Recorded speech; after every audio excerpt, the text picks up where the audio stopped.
This is the American Dream, Dustin Rhodes, son of a plumber, daddy, and you're listening to the Bob Culture Podcast.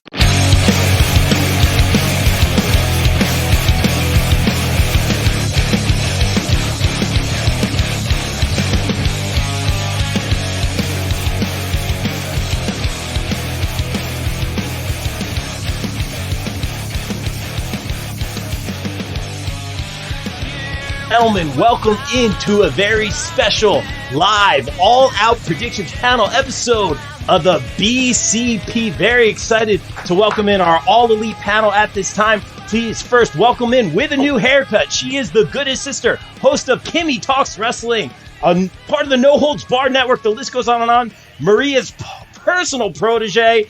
I could go on and on. ThePopBreak.com. Let's just keep it there. Miss Kimmy SoKOOL. Kimmy, welcome in. How are you?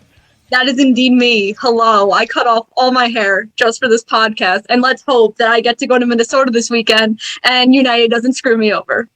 Wow. We'll see what happens. They will, I guess, not be a sponsor of the show anytime soon. Hashtag Wrestling Fashion. Welcome in, Miss Kimmy. And please welcome back to the show. It is Kimmy's literal best friend. You know him as the self-proclaimed greatest, best of all time, the world's best ever. Host of the All Elite Pod, Mr. Kyle Masters. Kyle, welcome in, bro. How are you? Oh, wow. What an intro. Got you, bro. Thanks for making the time, man. I'm just going to pre-record that and just play it on my show. I got you. I mean, I'm usually on commentary, but I'll get to ring announcer one day. How you been, brother? Oh, just everywhere. And just ready to just fall asleep for 12 hours. Well, thank you, dude. Thank you for making the time. You know, I was hoping we'd see you in New York soon for AEW. I don't think it's happening anytime soon, but we'll see sometime. Yeah, that's the way the world is, brother. But please welcome back to the show. You know him as hashtag Dad Instincts, hashtag Lay Editor-in-Chief of ThePopBreak.com, a BCP OG member, Mr. Bill Bodkin. Bill, welcome in, man. How are you, brother? Well, hello there. Oh, okay. Oh, boy. Oh, yes. That's what we were talking to John Cena for a second there. I didn't see it. I'm more entertaining. Oh. Nope, I saw Suicide Squad. That's not a fact. He's very great at that. He's super good. So hello, it is me talking about AEW. So let's I've got my sponsorship here, so I'm good. I just did a podcast 5 minutes ago, so he's in rare form. I can't wait. Bill, thanks for making the time. And please welcome in, making her debut. She is a commentator, hashtag Supermom, hashtag Best Smile. She is a wrestling aficionado and the best Ahsoka cosplay you'll ever see. Please welcome in Miss Amandalorian. Amanda, welcome. Hello. Good. Excited. Super excited to be here. I am a huge geek. Wrestling geek, anime geek, Star Wars geek. We'll see what I come up with for a costume this year, cosplay. Oh. It's kind of a mystery. I'm going between a few things. My son's like, be Ahsoka again. I'm like, but I kind of want to play around. There's a few other things, but super excited to be here to geek out with everybody. That's Star Wars geek. I already love you. Yeah. Let's go. Yeah. I have a question. Where do you do commentary for? So I did commentary for a promotion here in San Antonio called Galactic Professional Wrestling.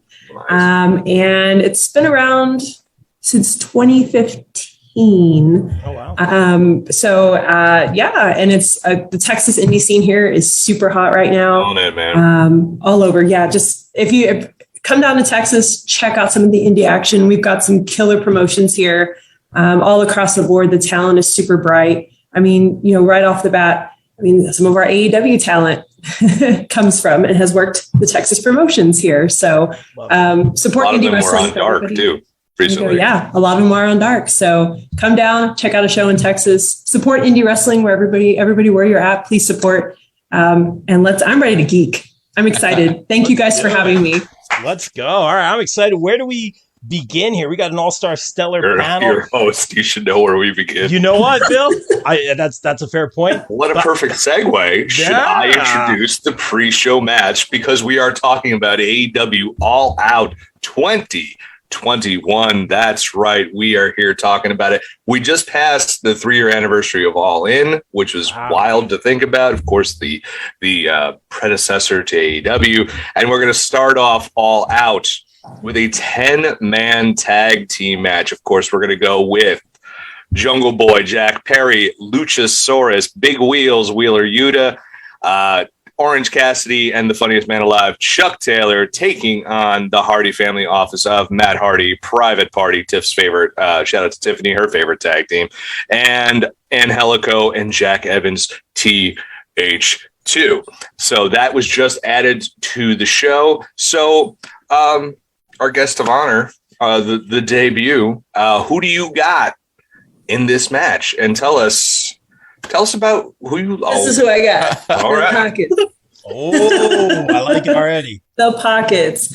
I mean, everybody, they're both great. This is a great matchup. It's going to be a great way to get the crowd pumped and excited. But I got to go. I got to go with, Luchasaurus. I got to go with Jungle Boy. I got to go with Orange. They're on fire on that side over here. I mean, how can you come on, pockets? And I have to say, probably my favorite segment of the year, I popped hard for this, was the whole Sting, Orange Cassidy. Yes. It should be put in the Smithsonian and preserved as an artifact. That's saved on my Instagram stories. If I have a bad day, I literally will watch it because it's just that great. I mean, that's on fire over there. So that's what I'm going. That's part. My prediction. Love it. All the pockets. Well, Kimmy, who do you have? Kimmy with the new hair. How do you go with this one? Does the HFO take it, or does the Jurassic Best Friends with big wheels?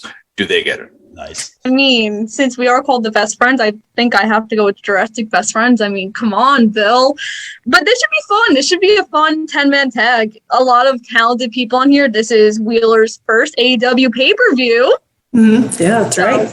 Good for him for finally making it to the pay-per-view scene. So I'm going to go with all of the faces in a fun 10-man tag to kick off this pay-per-view.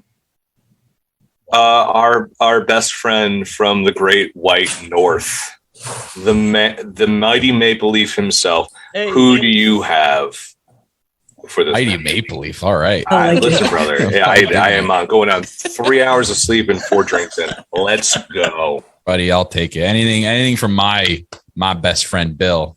I'll take. That was me. Obviously, this screams. What are we calling them? The Jurassic Best Friends with wheels. Wheels. Yeah. The only way I can see them switching it the other way is if Matt Hardy ends up getting the win and actually pinning Orange Cassidy for the revenge from the other night when he busted his nose. Yeah. So that could be a little revenge kind of thing if they wanted to go that way. But I think they'd want to start the pay-per-view hot and get the crowd going. So obviously the baby face is going over, but I will still go with the baby faces, but I wouldn't be shocked if that's how they do it. If it is the other way around, I can definitely see Hardy pinning OC in the end. Listen, it's a pay-per-view and he's not in a title match. So you don't bet against Jungle Jack. That's who you go with. It is, I'm telling you right now, Jungle Boy. Just saying though, man, the story, redemption story. They're going to bring it up. They're going to bring it up, the broken nose thing. They will. And OC's gotten the best of them for like weeks now. Just saying. They've traded wins back and forth, though. Not Hardy and OC, but like the HFO and the Jurassic Best Friends with Wheels. They've traded. Where's this going in the end? I can't see what's the end goal here with the. There is no end. There is no end goal. That's what I think too. I think Matt Hardy is a Time Lord, and he essentially it's just going to keep going and going until Jeff gets there. Till Jeff gets there, he's going. Come on, he will be there. And then the Hardys and the Bucks should do a double retirement match, and it'll be fantastic. Give it a whole episode of Dynamite. It'll be great. You're welcome, Tony Khan. Hire me, please. So I'm going with Jurassic Best Friends with Wheels. Rob, since you didn't even know this match was happening, now that you've heard all about it, what do you think? Well, let me answer. Please take the hosting duties back. Let me answer from that bus I'm under right now. But I'll say this. I think the Jurassic Express have really just brought me back into the excitement of tag team wrestling. They have just had some amazing matches. The Lucha Bros and Bucks we've always liked, but to see Jurassic Express more in the fold, it's just, I've never been like a huge tag team wrestling guy. The Hardys were my favorite. Outside of the Hardys, so that's where I was going with that. But I really have just fallen in love with what they've been doing in AEW. The tag teams is so exciting. Jungle Boy Jack Perry needs to fail a lot to become that underdog, which he is, to get that really big win. So I understand the booking for him. This being said, this being the buy-in, I think this is the happy ending. This is the buy the pay-per-view. And this is just going to be a spectacular showing. Orange Cassidy, Luchasaurus, Jungle Boy. It's going to be a lot of fun. Like we always say, the real winners here, the fans. And I think that Jungle Boy and his team, the best friends, Jurassic best friends, are going to win this one. But with big wheels. But I'll say this, man, and I always bring this up.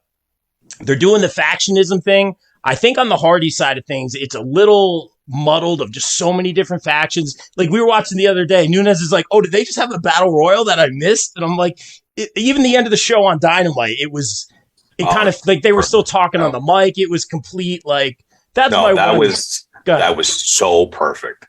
That was out of 1989. I literally can take you to the Clash of Champions that they took that from in 1989 from Corpus Christi, Texas. I was 8 years old. I remember it so well. Where all the faces are trying to stop Sting from jumping in a cage, attacking the forwards. Amanda knows exactly what I'm talking about. I know exactly what you're talking about. Exactly. So there's Sting nerd over here. Yeah, I was my favorite. I could not get my parents to let me have a flat top and dye my hair blonde.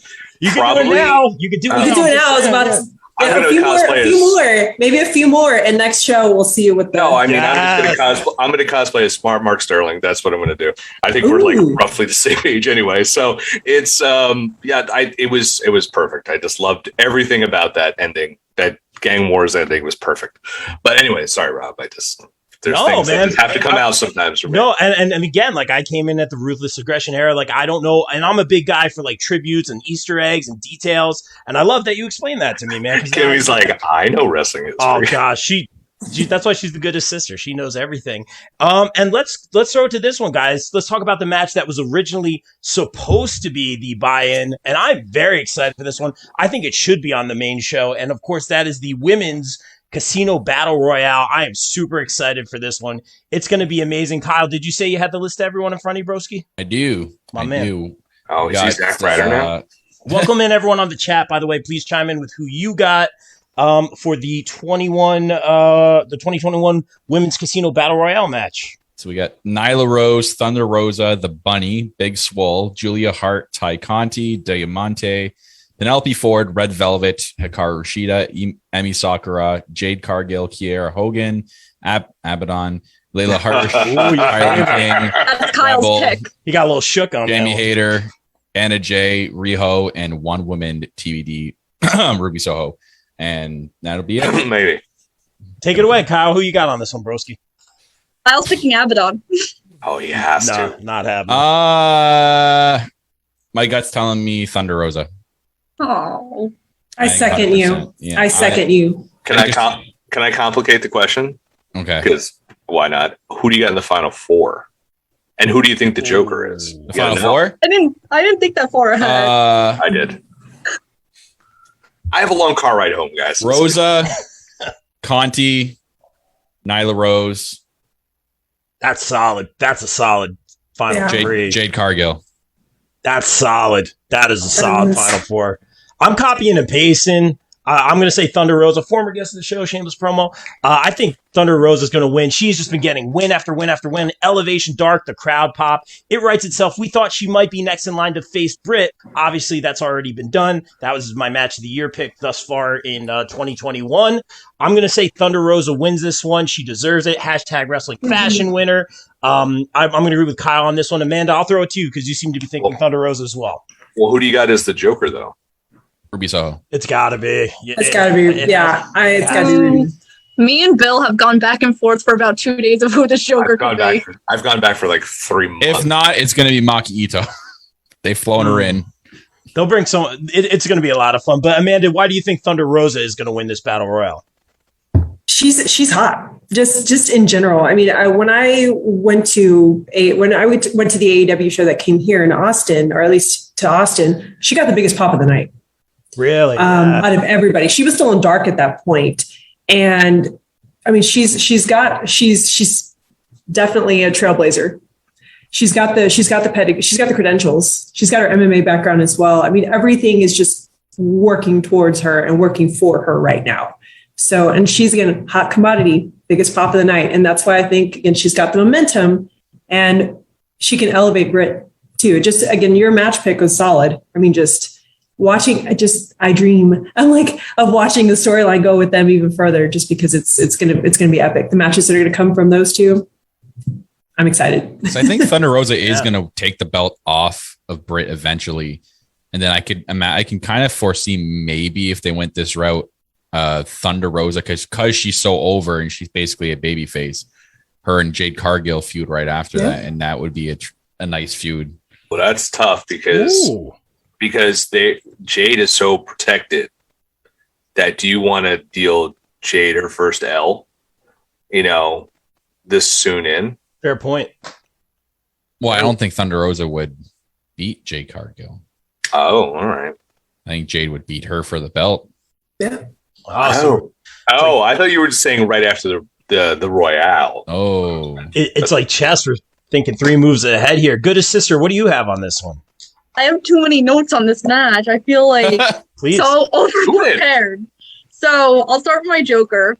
So I threw multiple names to Bill of who this could be. So for starters, I did say, I was like, imagine if Abaddon and Rosemary just faced off. Ooh. Just to give Kyle all of the nightmares. Here for that. Kyle's like, fuck you. I think that'd be amazing. I also threw in there Deanna. I think that would be interesting. I know. Now I'm like, I want it so bad, but so do I. I don't think the 4. I really don't think if we haven't seen them by now, it's not going to happen. You don't know that yet. Do you run AEW? Why have only the Good Brothers shown up? There's got to be something backstage that we're not hearing that's between Tony and Impact. I have a theory. So what I want to see is I would love to see a cross promotional faction. I told Kimmy this, where it's like they call them whatever the fuck they want to call themselves, but Deanna, Britt, Chelsea Green, Camille, all like the queens of wrestling. They're all the champions. They all work together. They come back and forth. Jamie Hayter's in there. Could have a couple other people in there. They all Charlotte Flair, the queen. There you go. Yeah, you never know. I mean, that's never going to happen. But they're going to give her Brock Lesnar money. For WWE to work with AEW, I will say never. That's just me. But I would love to. I feel like Deanna and Britt are destined to work together somehow. Because, like, who wins that match? You know what I mean? Yeah. They are coming for everything that they were told they could never get, which is what they tweet every single freaking day. Yeah. Anyway, more Jokers. I said Mickie James because of Empower. I think that would be really interesting. I love it so Yeah. Oh. And then I have a fear. Like, I envisioned seeing Lana as the Joker, and I literally cried and screamed because I don't want that to happen. I didn't even think of it. That never even crossed. Oh. The only way she's going to be at All Out is if she's coming out with Miro for a big pop. Yeah, so I got really scared and literally screamed at myself and Kimmy, said, don't ever think that again. You're working with Lana in a month. You're supposed to be putting her over right now. Come on. I am putting her. She's a nice lady. Yeah. I am going to put CJ Perry over. I will not put Lana, the character, over, Okay. but CJ Perry cannot wait to see She can't be Lana anymore, so. Exactly. Yeah, I cannot wait to see you October 2nd and work with you exclusively. Check out Legends of the Ring. And I also put Maki Ito. But for my winner, I'm picking Ty Conti. I'm picking an underdog. I think Ty needs this. I think Ty has been, like, when you think of AEW Dark, I feel like you think of Ty Conti, and what a great way. I believe this is also her first pay-per-view. So what a... Bill, can you fact check me on that? I'm just going to think about it. Okay. So I think that would be a great momentum. So I'm going to go with Ty Conti. My girl. I fear that Penelope Ford's going to eliminate her. Interesting. Yeah, but I don't hate that pick, Kimmy. Very well said. And let's be fair, Kimmy works with all these guys and gals on the reg, so let's keep that in mind. Let's chime into the chat before we throw it to Bill. Michael Sullivan saying, I think Jade wins. Another comment saying, how about Tessa Blanchard as the wild card? Stop it with that. I'm just reading. I'm literally just reading. Not coming. I'm reading. I just stopped telling Bill that. I'm like, I'll just leave it. She's making her own company, isn't she?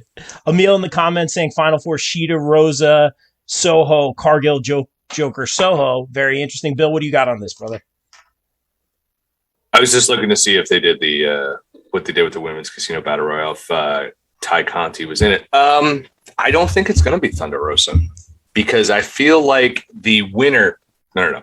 So I feel like the winner is going to have a more immediate shot, kind of like Jungle Boy with the casino battle royale from Double or Nothing. Sure. So I think Thunder Rosa is going to be. She's going to get there. She's going to get screwed over by the Jade and Nyla connection. So we're going to see that storyline that's going to evolve there. Oh, I totally forgot about that. Yeah, So, I didn't think that. I love that segment on Dynamite where she was just like took her earrings off. She's like, well, you know what? If you're going to beat me up, I'm going to take you with me. And I'm just like, that's why we love you. Damn it. I'm changing my pick to Layla Hirsch. What? I love me some Layla Hirsch, former guest. The best, dude. Name drop. She's from Jersey. Come on. I'm going to go with the Joker, and I'm going to go with Ruby Soho. I think she's gonna. I think she's gonna be the Joker, and I think she gets that title shot because I don't think you bring her in to lose. To add to your theory, what if it's an Anna Jay? See, I think they're gonna. If I'm AEW, I take it slow with Anna Jay just because of her shoulder, which has been a repeat injury for her. So a battle royal is good for her to be in, so she could be protected. Putting her right in there with Britt, like. I just fear I would worry about her injury again. So I would maybe take it slow with her because I do think we're going to get a women's tag tournament coming up because we've paired off the Bunny and Penelope who have a real life friendship, done their vlogs and stuff. Now we're going to see TJ back. I think we're going to start seeing Tony Khan. We were on that media call today, guys. I said, I'm thinking about a lot of other belts. Maybe women's tag belts, instead of the Olympic medals they had.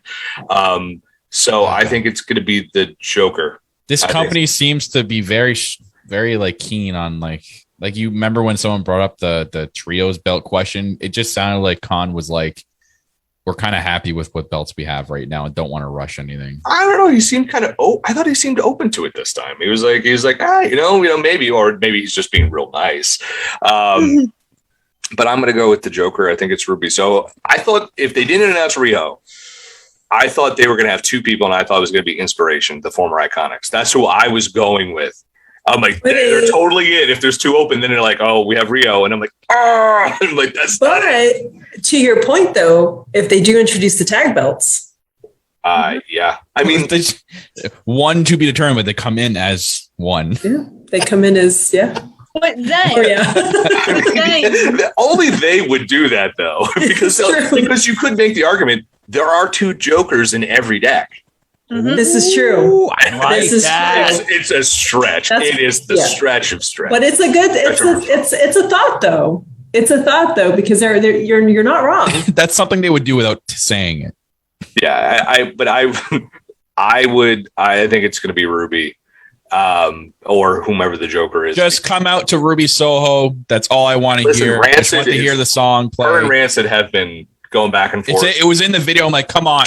The video. So TK brought out the checkbook. He signed it, gave it to Rancid. That song's ours. I mean, Lars is a friend of CM Punk, so they might get the hometown discount. You know what I mean? There you go. Well, let's go with this. I like what you're saying, Bill. Two Jokers in every deck. The Inspiration come in as the surprise. They win the whole thing. They beat Dr. Britt Baker, and then they win the belt and they lay cool the thing. They split it in half. First off, if that happens, shoot me. They know recycled WWE storylines here. No, they would be the type who would come in and they would say they won and then get eliminated by they would make it fun. I still think there's so much money to be made with those two, and I hope they end up in AEW. Like filthy money. I still think the former Billie Kay can be on par as well. I just want to see her do the punch thing. Yeah, I mean, even if she never wrestled again, she could be one of the greatest managers, personalities going and make tons of money. Their promos alone are gold. Yeah, exactly. Gold. I'm like, you guys could just put them on commentary, put them on somewhere where I could hear them talk all night. Like that's just they're that great. Yeah. You must listen to their podcast. Hey! Oh, I've never listened to it. Is it good? It's good. It's good. I like it. Every podcast. They're hilarious. They're funny. Checking in with the chat. checking in with the chat real quick. Mike Mueller replying to Mike Sullivan's comment about Tessa. No way Tessa's in the wild card. That's what Bill said. Michael saying, could we see an AEW women's tag team win the Impact women's tag titles? I would not be opposed to that. And the NWA women's tag team titles. They just introduced that in Power. I would rather the Impact tag titles because it's just like there's so much good stuff that could happen between those two. Yeah. I agree. Very well said, guys. Let's move on to our next match. Sticking with the theme, let's talk about our favorite alien, former guest of the show, Chris Statlander, of course, taking on Dr. Britt Baker. There's that. This should be very interesting. We've been saying on the show for a while now that Stat was going to get that tap on the shoulder to become, or not become, but to get the title shot for the AEW women's title. Going back to the interview, I always say that Stat is not about the title. She wants to bring joy to wrestling. She wants to make wrestling fun. We asked her what her goals were, and she goes, I just want to bring joy back to wrestling. I don't want a certain championship, this and that. Obviously, a lot of time has passed since then. I'm glad she's getting the shine right now. She's been undefeated since she came back. I think this is going to be a fantastic match, but I don't think the good doctor loses anytime soon. I think the real winners here, again, are the fans. And I was originally thinking this would be the spot where this is a debut of someone coming in to join this slowly building faction of Dr. Britt Baker's. And I thought this is where you might see the inspiration come in. I don't know if their tour going on now would have anything to do with that. Again, they're coming to Legends of the Ring. Kimmy and I will be working over there. So excited for that October 2nd. Shameless promo. I'm going to go with Dr. Britt Baker. Let's throw it to Amanda. What do you think on this one? Who's walking out the AEW Women's Champion? I say it's an obvious choice. I think it's going to be our good doctor. As much as I like Statlander, I think she's fantastic. There's just too much, especially with the Battle Royale. I think those two are just going to tie together. It's going to be one. It's whoever wins the Battle Royale. You're going to see it's just naturally setting up for the storyline with our good doctor here. So she's going to retain. If it weren't for the Battle Royale, I feel like she could have dropped the title, maybe, but I think with the Battle Royale coming into play, she's going to retain. Very well said. Going to the comments, Britt 100% retains. I think we're going to be all on the same page here. Emil in the comments, Britt wins due to interference. I could see that happening as well, building of some sort of faction. Kyle, your thoughts on this match? Britt's just way too hot right now to drop the belt. Why? It wouldn't make any sense for the drop the belt right now. I know everyone could say oh, she doesn't need a belt. She can still be her and still get over without the belt, but no. She's selling that thing tremendously right now, and Statlander is not the person. As much as I love Statlander and she's amazing, but it's not the time. It's not the time, not the place. Britt's gonna get a massive reaction in Chicago. She's gonna get that nutty Chicago crowd just really, really behind her. And it's still gonna be a great match, but again, the end result, Britt retains, and man, I could see her holding that belt till Double or Nothing next year, an entire year. She's just that good with it. Makes a lot of sense. Good as sister. We're heading to Britcago, as I believe she said it in a tweet. Britcago. Britcago, yeah. Yeah, and that is where she will win. This should be an excellent match. This is how I would have started Britt's reign with this feud and not Nyla. I feel like they're trying to push I compare Nyla Rose AEW Charlotte Flair. They're trying to push Nyla so much, and no one is just there for it. And it sucks because I feel really bad because Nyla's really good, but it's just they're trying to shove Nyla down our throats. Jesus, no, gotta wait a little bit. But I am all for my role model, who I also worked with, my DMD and yours. Dr. Britt Baker is going to win this match. All right. Billy Drip Drip, what do you got? Never call me that again or I'll punch you. Listen, here's what it's this. It's all day. Here's the only thing I want. And it won't happen, but I would love to see it. At some point, Statlander does something and we cut to the crowd. And Adam Cole is just there like this. Please do that. Cut away from him. And we cut away from him. And no one mentions it. And no one mentions it. And we just are like, all right, wait, was that Adam Cole was just there and does it? Because you have to, if he's no one would be paying attention to the match because obviously you're going to see him walk to his chair and everyone's going to be like, Adam Cole. Well, or even if it's at the end or something, like it's like a sec, like this is just in my stupid brain. They cut away from a second and it was like, holy shit, that was Adam Cole. And we just don't talk about him again. I love that. You have to hide the shit out of him. Yes, true. Mean, you could do it. Witness protection, like just hide I don't him. know. It's just something like backstage. You could do something. I would love to see that. Or they just have something like that looks like him. They keep teasing that he's going to show up, and it's like some other guy with like long stringy hair and a beard. You know, I just want some reference of that during this match with someone like this. Why do I think that? You know what? That logo is irrelevant now. Why do I think Adam Cole's though is he's gonna appear on BT before he even appears on AWTV? Someone had the idea of just someone with a sheet over them. Yeah. The background of the Elite stuff. And it could be me for all it matters, but it's just like, it's just like the ghost is there and that would be amazing. But it's Britt Baker's going to win this one, obviously. Reading the chats right now, Adam Cole may be being seen celebrating with her after the match.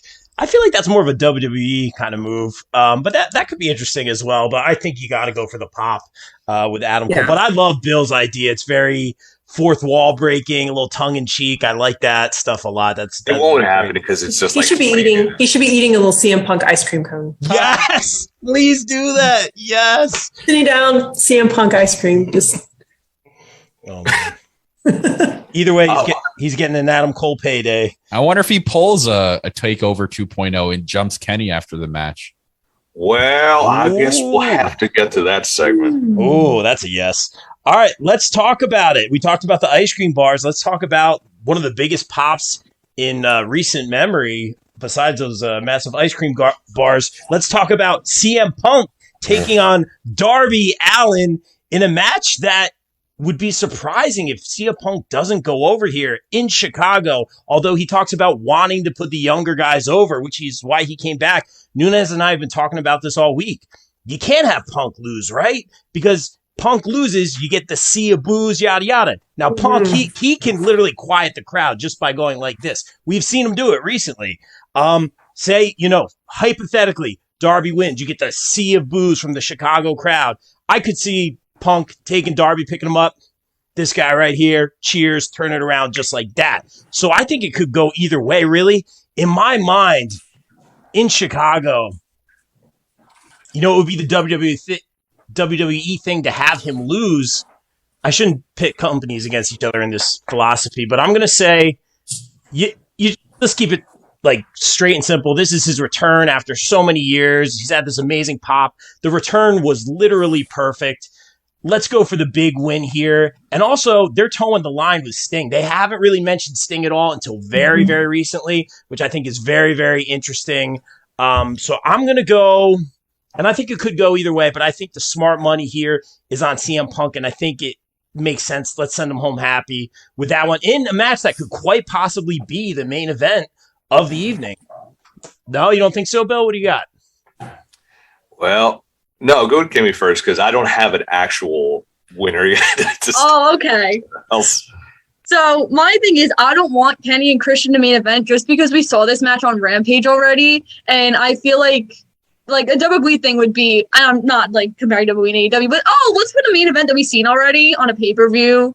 Like, I want a new, fresh match, and I feel like if we're gonna have the good send home moment, it would be Punk and Allin. Because I feel like looking at the all-out card, like even though it's a great card, if you ask people the match they're looking forward to the most, it is not Kenny and Christian. It's Punk and Darby. So that's why I feel like this match should main event. It's probably not going to main event, but that's just my opinion. For this match, I was very torn, like Bill, because I feel like Punk would want to put Darby over, but then it's like, why bring Punk back to lose? But I feel like Punk wouldn't be so upset about it, which is why I am picking CM Punk. But going back to your point of like, if Darby wins, they're all going to boo. No, they won't. I don't think they would, just because Darby's so over and they've established Darby as AEW's homegrown talent and one of AEW's faces that they've literally built from the bottom up, that it wouldn't matter if Darby won, that he would not get booed.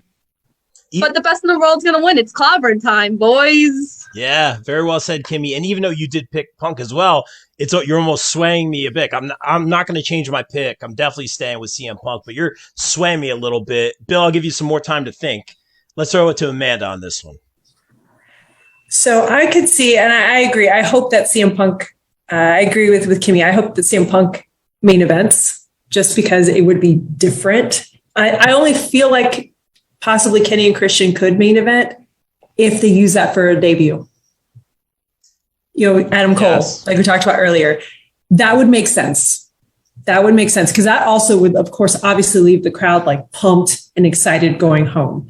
I went back and forth on this one a lot too with CM Punk and Darby, because I mean, there's always that risk. And I really feel like AEW is going to try to keep Darby face as much as possible because he's so popular.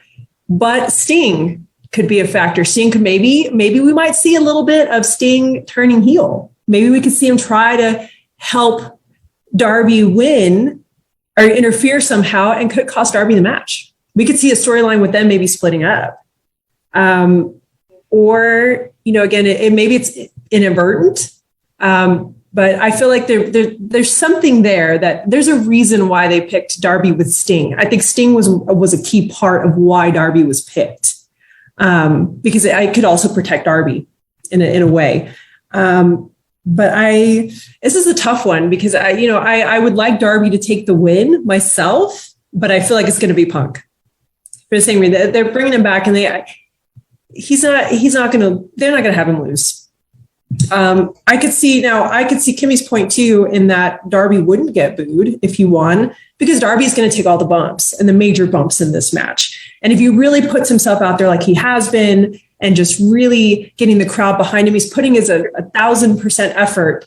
The crowd will recognize that and see that he's earned that win. And again, see if Punk holds up his hand afterwards or something, is like, gives him props. That would be tremendous for Darby. But I think CM Punk's going to win this one. And I feel like Sting is going to be a factor in it, whether it's accidental or intentional.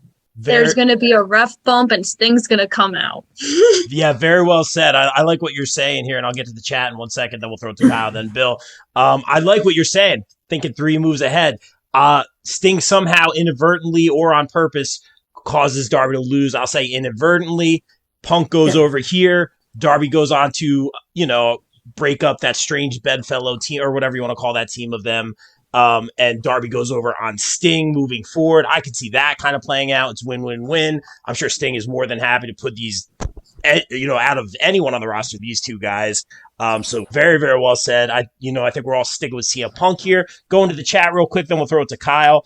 Punk wins and there will be a run-in or another debut. It could be Adam Cole or Brian in the other chat with Punk and Allen getting beat up. I'm trying to read these real quick. All Out will live up to its name, and AEW is going all out with the pay-per-view. Yeah, for sure. And people saying Darby Allin's been on quite a hot streak. Yeah, it's very interesting to see what's going to happen. Kyle, what do you got on this one?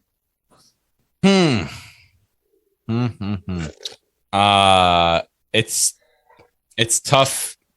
I think this match is going to go clean. I don't think we're going to see anything. I don't think it's just because it's CM Punk's first match in over 7 years. I think you save any antics for later on. One, Punk can still win and put over Darby Allin at the same time. Like Darby Allin can be put over huge in that match, and Punk still comes out with the victory, which I am going to pick CM Punk. Obviously, I'm a massive CM Punk mark. But this is tough because they have not said clearly when announcing both CM Punk and Darby's match and Omega and Cage's match which one's the main event. They have not said.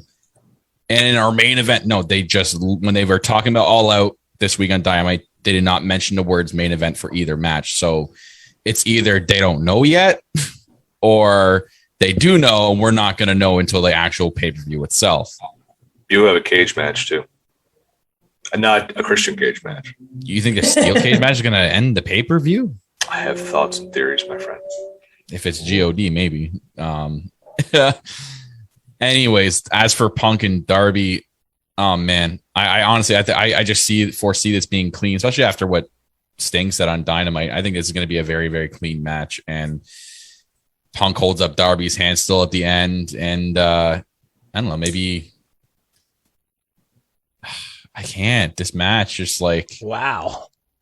It's got me hooked as to thinking like maybe Darby does go over, but again, it's his first match in 7 years.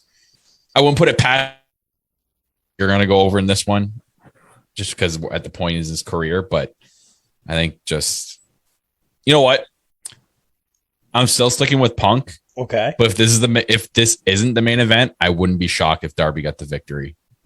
Yeah, it's good booking right here. I think it really could go either way. I think the smart money's on Punk. Bill, you've had time to think about this one. What do you got, my man? I want to put over the fact that this should have been a slam dunk pick for every single person on this panel, and we all agonized over the pick. That's the beauty of AEW's booking, that any match could go either way, and you have a justified reason to think so. I think that CM Punk is going to win. In regards to Sting, I think we have 2.0 and their son, Daniel Garcia, which was one of the greatest lines ever. It's like, don't mess with our son. And I'm like, you could not be this guy's father at all. You're not that old. But those guys, wacko. I love them. I've loved them since Chikara. They're going to try and come out and ruin this match. And Sting is going to come out like the dad he is, and he's going to keep shit in line. Because I don't think at this point turning Sting heel makes a lot of sense, because we just saw him in that match and he is having so much fun right now, and everyone is embracing fun dad Sting. And I think you got it. I think we just have to have fun. I think it's because we've seen that WWE is programmed in our heads, and I'm not saying this is a bad thing. It's just like, oh, there's going to be a swerve, there's going to be this and that. I think simple is better sometimes. And Sting just taking out the interference, and we have a clean match. And I'm sorry, I'm popping hard for fun dad Sting. Yeah. Fun dad Sting. Fun dad Sting. Hashtag fun dad Sting. Fun dad Sting. Dude, do you see this guy? Like, he's been so stoic, and ever since the 2.0 has come in, and he's had the matches with like Mox and Kingston, and like you see Sting smiling in matches, you're like, you haven't smiled in 20 years, dude. Like, you're having a lot of fun. The Orange Cassidy thing, where he does the very gentle like, oh, that's amazing. Oh my god, that's the NFT right there. Sell that shit, and ruin the environment while you're at it. All right, that's just a story for another day. This match, I think, is also going to go down to the wire. We're going to have a time. They're going to be counting down, and Punk is going to scratch out the win. He's going to get the hero pop for that. Then what he's going to do is he's going to pick Darby up. He's going to point to him. He's going to roll out of the ring, walk away, and let the fans give Darby his flowers. Because there's so many things with Darby Allin we could do. Darby Allin and Malachi Black. Hi, let's have that program run. Go. Please. Please. Jesus Christ. That will be great. I mean, Malachi Black's not booked for the pay-per-view, so why not set that up at the end of the pay-per-view right after that match? I don't know. Malachi Black. I don't know if the ticker can handle that one. So I'm just saying, because I'll be so excited. But I think it'll be CM Punk, but it's going to be close. That's a question for the panel. Is it a shame that he's not booked for the pay-per-view, Malachi Black? No, not at all. Because the fact he said, Lee Johnson, I'm going to beat you so slowly and so painfully. I'm going to put 2 coins on your eyes. Good. I want to see Lee Johnson die on TV. Like, he doesn't need to be on the pay-per-view. We don't need to rush him. He's doing great, because, at any time, all that guy needs to do right now is at the end of any match. It could be Kenny Omega. It could be Sting. It could be anyone. He steps out and everyone's like, fuck, it's on. I'm just fearful, because I know they're waiting until Cody comes back. And is Cody going to come back and beat him? Maybe not. Maybe not. Don't want that to happen. I mean, if it's a good match, that's just, it goes back into the typical Cody thing. Like, why do you have to be over after everyone you face? Why can't you just lose to someone and that's it? Maybe he is. Remember, he's got 2 shows he's doing. He's got a kid. He's got a lot of stuff going on. So maybe. He also said, it's time for me to step away because other people are coming in. That's the thing I've been talking about so many times. The boot thing. Where he's like, if you want your other boot, come get it. Dude, I want him to start putting that boot on and kicking people in the face with it. Yeah. Like when he fights Dustin, I want him to put the Cody boot on. No, because that means that Cody's going to win. That means Cody's coming back for his boot and he's going to get it. No, Bill, no. Yeah, Don't do that. I love it. I want to see those two sons of bitches bleed all over my TV and fight. Well, Cody will Bill in like wants 5 to seconds in the see- match. Yeah.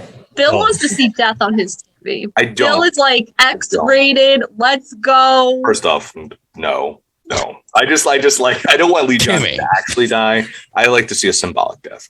So that's Oh boy, we're getting off the rails here. Real quick in the if chat. you want me to do a whole religion thing about Malachi Black, I can do it. No, let's not go there. But you already got the soundbite with what was it? Hashtag Cool Dad Sting. On Dad Sting. On Dad Sting. I love it. Sting. I love that. He's softball Sting right now. By the way, Kyle tweeted the best thing about with Sean Spears at the softball game. He took a chair as his bat and Freaking hit love it Sean out of Spears. the infield. It was amazing. Freaking love Sean. Can we see the tattoo, Kyle? Can we see the tattoo live? Yeah. Bring Hey, it in. I know you got a long It's on the sleeve t-shirt. arm, right? It's on the arm. We're good, Yeah. right? Okay. Look at that.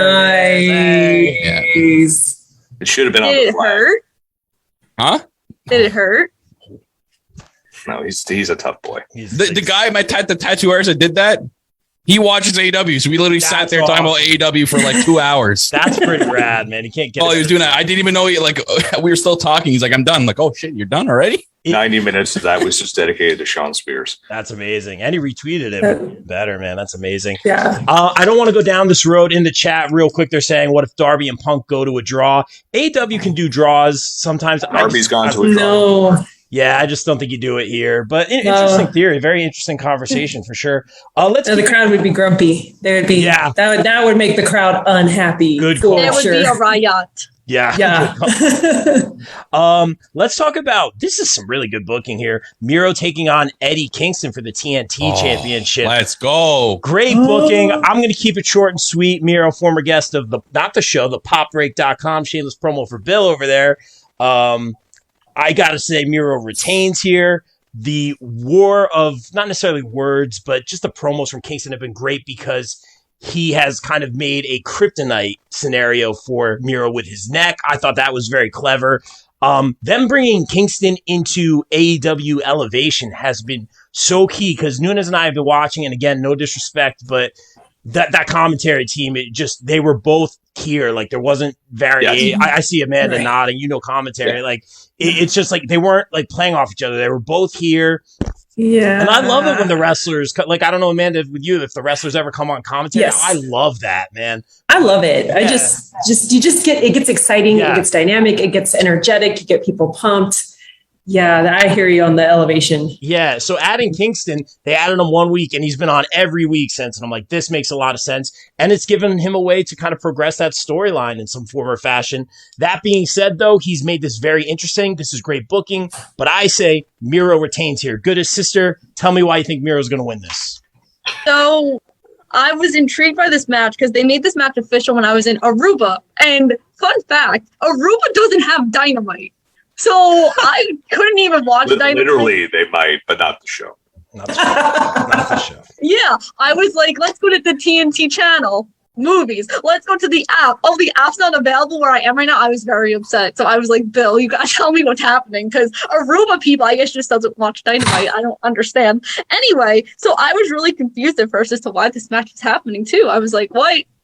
Like, Kyle, this isn't my fault. I was in a different country that didn't have AEW. You referred to them as Aruba people. I guess Aruba people don't watch Dynamite. I guess they like don't. those, like those That was my Canadians. first thought. Is like they definitely should be watching Dynamite down there. They should. They're really missing out. I don't even think they have WWE down there either. Anyway, so I'm going to pick Miro, but I wish they would have saved this match for the Arthur Ashe show, if it is still happening. It is. It is. They can- It is. Well, they So- did the vaccination thing, so. Yeah, so I think that they should have saved this for Arthur Ashe and then have Kingston win to get the homecoming moment. And I would have actually put Sammy Guevara in this spot against Miro at this pay-per-view. Because it's very shocking to me that Sammy Guevara is not on this card. Interesting. TNT Dynamite. Just got that. Kyle, what do you got? Are you fucking serious? Go ahead, Kyle. Please tell me that you're not serious. No, I'll leave right now. I'm going to end the Zoom call. And that's pun disputed. What do you got, man? Yeah, I mean, if Eddie was winning, I think they would have saved this for Arthur Ashe because that would have just made a hell of a sense because the pop for that would have been insane. So Miro's definitely retaining here, and everything they've been doing with Miro for like the last 2 months has been pure gold. I don't even care if he's non-Dynamite. If I see a 30-second Miro promo on Dynamite, I'm happy because those promos are freaking hilarious. Yeah. And he brings up he's like God's favorite champion, his super hot wife. And the line he dropped this week popped the hell out of me. It caught me off guard. I was looking like this texting and I'm like, wait, what did he just say? That he only lies down for his wife when he's in his hotel room. I heard what he said. What? Oh man, he is just everything they've been doing with him is perfect, and I don't want him to lose a TNT belt for a long time. Just have him just run through people with that belt, and I mean it's the belt that they like tout. Like it's not like Tony Khan today like corrected someone. He's like, this is not our mid card belt.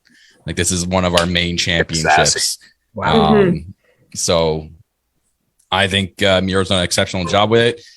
It would be really cool and a really good pop if he just brings out CJ on this show and then she's just there, you know, like as a manager for that. I know she wants to wrestle. I know on Jericho's pod she's like I'm putting in the dedication and the effort to get better in the ring. That's what she's been doing. So I wouldn't mind seeing her in the AEW women's division. But just for this match, if she just comes out as the manager for like one time with him, I would lose my shit. But as for the match itself, Miro's going over 100%. Yeah, Amanda, do you think Miro's going over here? Oh, absolutely. I mean, the way he's booked right now, and he should. This is who I wanted to see, and of course with WWE they totally botched that. But that's what I wanted to see. This is who we should have been getting the whole times. The awesome promos for him, the dominance, just the whole.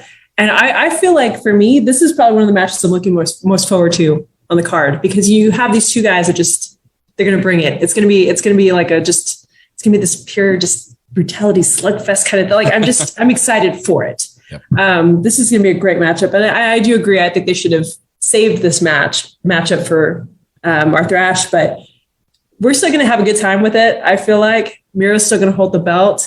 And I mean, it's kind of a no-brainer. I would say I would pop to Kyle if she did come out, CJ did come out, but I almost want her to have her own moment, to come out in the women's division as a women's wrestler, kind of just have her own, because, most of her career, she's been associated with Miro. So it would be nice to see her get her own moment and have her own, her own feel good moments. Mm-hmm. And not getting smashed through a table 8 weeks ago. Right. So I think it would be like a cleaner, fresher start for her, to kind of be disassociated with the WWE kind of portrayal. I love that too. She did say in the pod. I will say she did say in the pod that she loved doing this stuff with Miro. She absolutely loved it. Yeah, very well Bill? said. Yeah, Bill, we talked to shameless promo. We talked to Rusev at the time, right before his exit. And he, I was saying, you've been in the main event because it was that storyline with Lashley and Lana and Liv and all that stuff. And you could tell, he was very nice. He was very funny, but he goes straight out of Bulgaria. That was amazing. But you could tell how frustrated he was, when we interviewed him with his role at Raw at the time. And now he's getting everything, man. Do you think Miro goes over here? Well, first off, they do bring CJ Perry in. I would love to see them do a bit on BT or Dynamite or something like that where she sees a table and freaks out. Huh. Or if she's with Miro and he has this thing, he says, no tables. And he has to have, he makes the demand as TNT champion that my wife, who is next to, I love her. The only person I have more love for is God. You will take the tables away from ringside, or I will not wrestle on Dynamite. I would love that. It would be fantastic. Amazing. Just add to them because them together, they're very fun together. So there's a lot of weird oddball comedy you could do with them. But I think the reason you don't have this match on Arthur Ashe is because the big emotional moment is going to be Santana and Ortiz beating the Bucks for the tag titles. And see their tweet? They're coming for it. And they're like, you know what's next. I mean, if they go for it, again, it feels like so telegraphed, but that emotional moment is going to be so great for two guys who deserve it. But this match, my God, Kingston's promo where he's just like, he was just talking about God. He's like, I'm going to take you to hell. He's like, by the way, like you said, the kryptonite with the neck. I'm just coming for your neck. These two guys are going to knock the shit out of each other. Eddie Kingston is a guy who never needs a belt in AEW. I hope he gets it one day, but he'll never need it because everyone loves him. Yeah, he's like over as hell. And we found that out at Double or Nothing when he came out and everyone was going bananas for Eddie Kingston. Yeah. And so this is going to be this, I don't almost want to say it's the sleeper match of the night, but it could be the show stealer. Yeah, this match now that Pac and Andrade aren't here. Yeah, well, that would have so many. Yeah, that was actually my pick for sleeper. Kind of hit the show stealer, but yeah. The only thing I can see with Andrade is they throw him in a match and they throw Dante Martin with him, and that'll be a good match. Ooh, but please, yes. But I think this match is just going to be two guys just saying like, "Hey, let's watch some All Japan tapes from the early '90s. Let's do that, and let's bring it, and let's work hard and let's work stiff."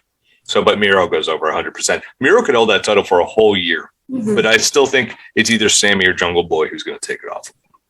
Yeah, very well said, guys. Let's keep it moving here. I am not stoked for this match. I don't know if you guys see where I'm going with this one. Again, no disrespect. I'm just calling it right down the middle here. Paul White taking on QT Marshall. Let me say this. QT has done amazing things for a lot of our indie friends, bringing them into Dark, bringing them into AEW, getting some people signed. You know, it's amazing, man. And I'm thankful for that, man. But this factionism and this not so Nightmare Factory, but not Nightmare Factory, whatever it is, it's not work. It's like, it ain't happening, you know? It ain't vibing. And it's like, I'm not feeling it. Him on the microphone, like they're trying, man. They're really, really trying. It was like when they tried to make Kyle O'Reilly like come out like Orange Cassidy. Like it's just not, not working.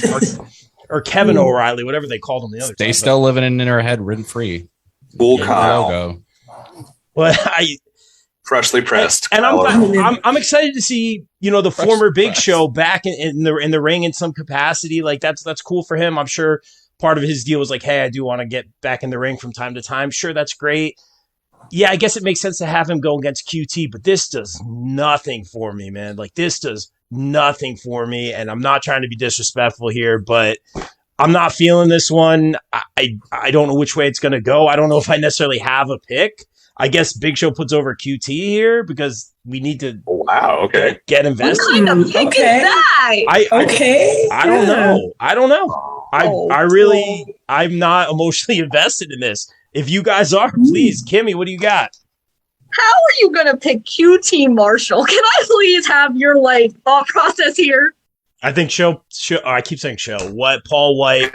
Jim Ross. No more BS. No more BS. No more BS. That's right. Call him Tall Paul. Tall Paul. I like it. That's not going away. Hashtag Tall Paul. I think he puts the younger guy over. Yes, he's definitely younger than him. Don't let the hairline. Well, I was going to say young guy.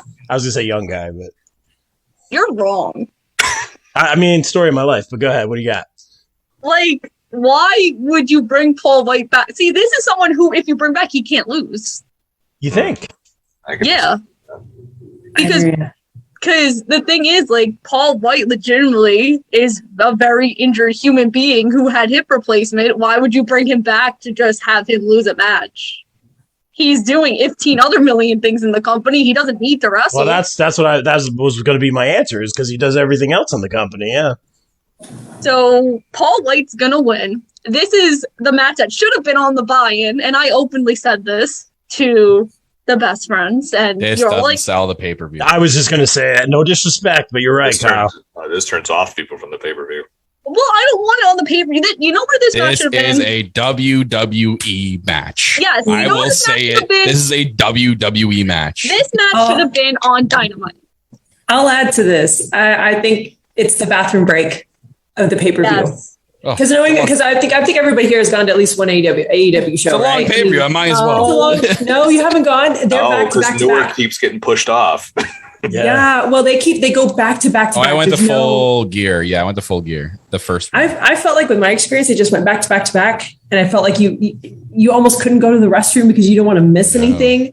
But this is going to be, and not to be disrespectful to either, they're trying to make this work, but this is the bathroom break. I hope this match is 2 minutes. I hope Paul White KOs QT Marshall. Yes.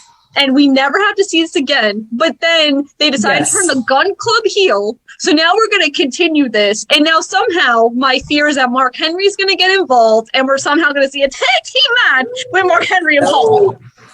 Yeah, I could see it. This is how WWE has trained me. I know you guys are getting on me for this pick, but thank you to everyone in the chat defending me right now. QT wins with help. Anthony Ogogo returns, knocks out Paul White. Very interesting theories in the chat. Bill, I see your constant disappoint me at all times, but what do you got? Is he stuck in the UK though? He might be. He still might be injured too. But so Fightful put this theory out there because Austin Gunn tweeted out, or was it Colton? It's one of the sons of Gunn, said it was just business, Paul. So two things are going to be here. And they also came up with the name The Hired Guns because, goddamn it, just keep coming up with this. So I think this is all one big setup for either one of two things. One, it's all the guys team up on Paul White. Mark Henry comes out, clears the match. It's not even a match. Match doesn't even happen. See that.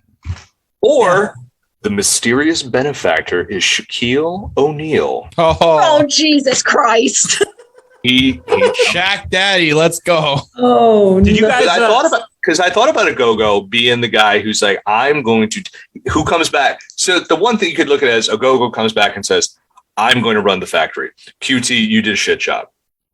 I'm running this now. They need to do something. It's stale as hell. Or it's Shaq. Stale as hell. Shaq hired the Guns to take out Paul White because where did they hit Paul White with the chair? Not in the back. They hit him in the hip. That's what he had surgically repaired. So why? And we're waiting for this. By we, I mean Paul White and Shaquille O'Neal are waiting for this Shaq Paul White match. And why not do it? I don't know, at Dynamite in Orlando, where he played for years. Why not do it on a Saturday Night Dynamite where you need to draw ratings? Now, it might be a little difficult with the NBA, but whatever.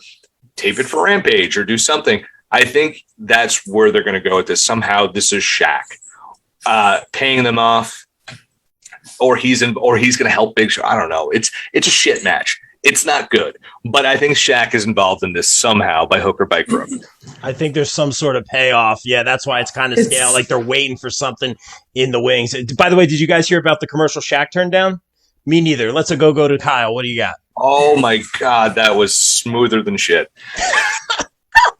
Kyle, did we get you on this one, brother? I don't care about the factory. They've lost me completely. I tried in the beginning to freaking give them the benefit of the doubt and try to find. You guys love AEW too. Some sort of light. We can also be critical of stuff that sucks. I could not. This is just stale as hell. They need to do something. It's almost like this faction's getting lost for when they were first booking the Dark Order, when it got lost and people were just like, no, we just don't care about the Dark Order anymore. Stop with the creepers. They don't do anything for the faction. Thank God they stopped that. Like it was just, they're getting lost in the limbo here. And like, this is literally a WWE scripted match. This is so WWE. And I kind of now have faith in it if that comes true, because I'd rather see that than this just be a straight up Paul White knocks out QT 1, 2, 3. Cool. Like, I'll be in my bathroom break. If Shaq's not there in the first 5 seconds of the match, I'm out. I'm dipping. I'm going to the bathroom, getting my refreshments. I don't need to watch this match because I don't care. I just don't care. They need to do something with the factory. They need to like boot out QT, have a go run it, start making it mean something. Like why? Like it just. What do they do? What is the purpose of this faction? What do they do? Lose a lot. I was about to say lose. It's all over. So sure, Paul White. Why not? Yeah, Amanda, go with that pick. Did you get to go on this one in depth? I mean, I didn't really put much thought into this one just because I'm not invested in it. There has to be, there always, I feel like for a pay-per-view has to be one, as stellar as the card is, there has to be one match that's not going to be quote unquote sleeper. Right. There has to be one that's going to not, this is it. This is the bathroom break match.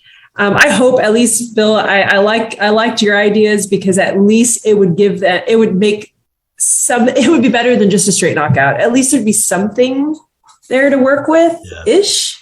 This whole thing would have worked better if it had been QT comes out like an ECW type thing. Like QT comes out to bitch about not being on the pay-per-view. He shoves Tony Schiavone around for the last time. Paul White comes out, choke slams people, and that's it. Yeah.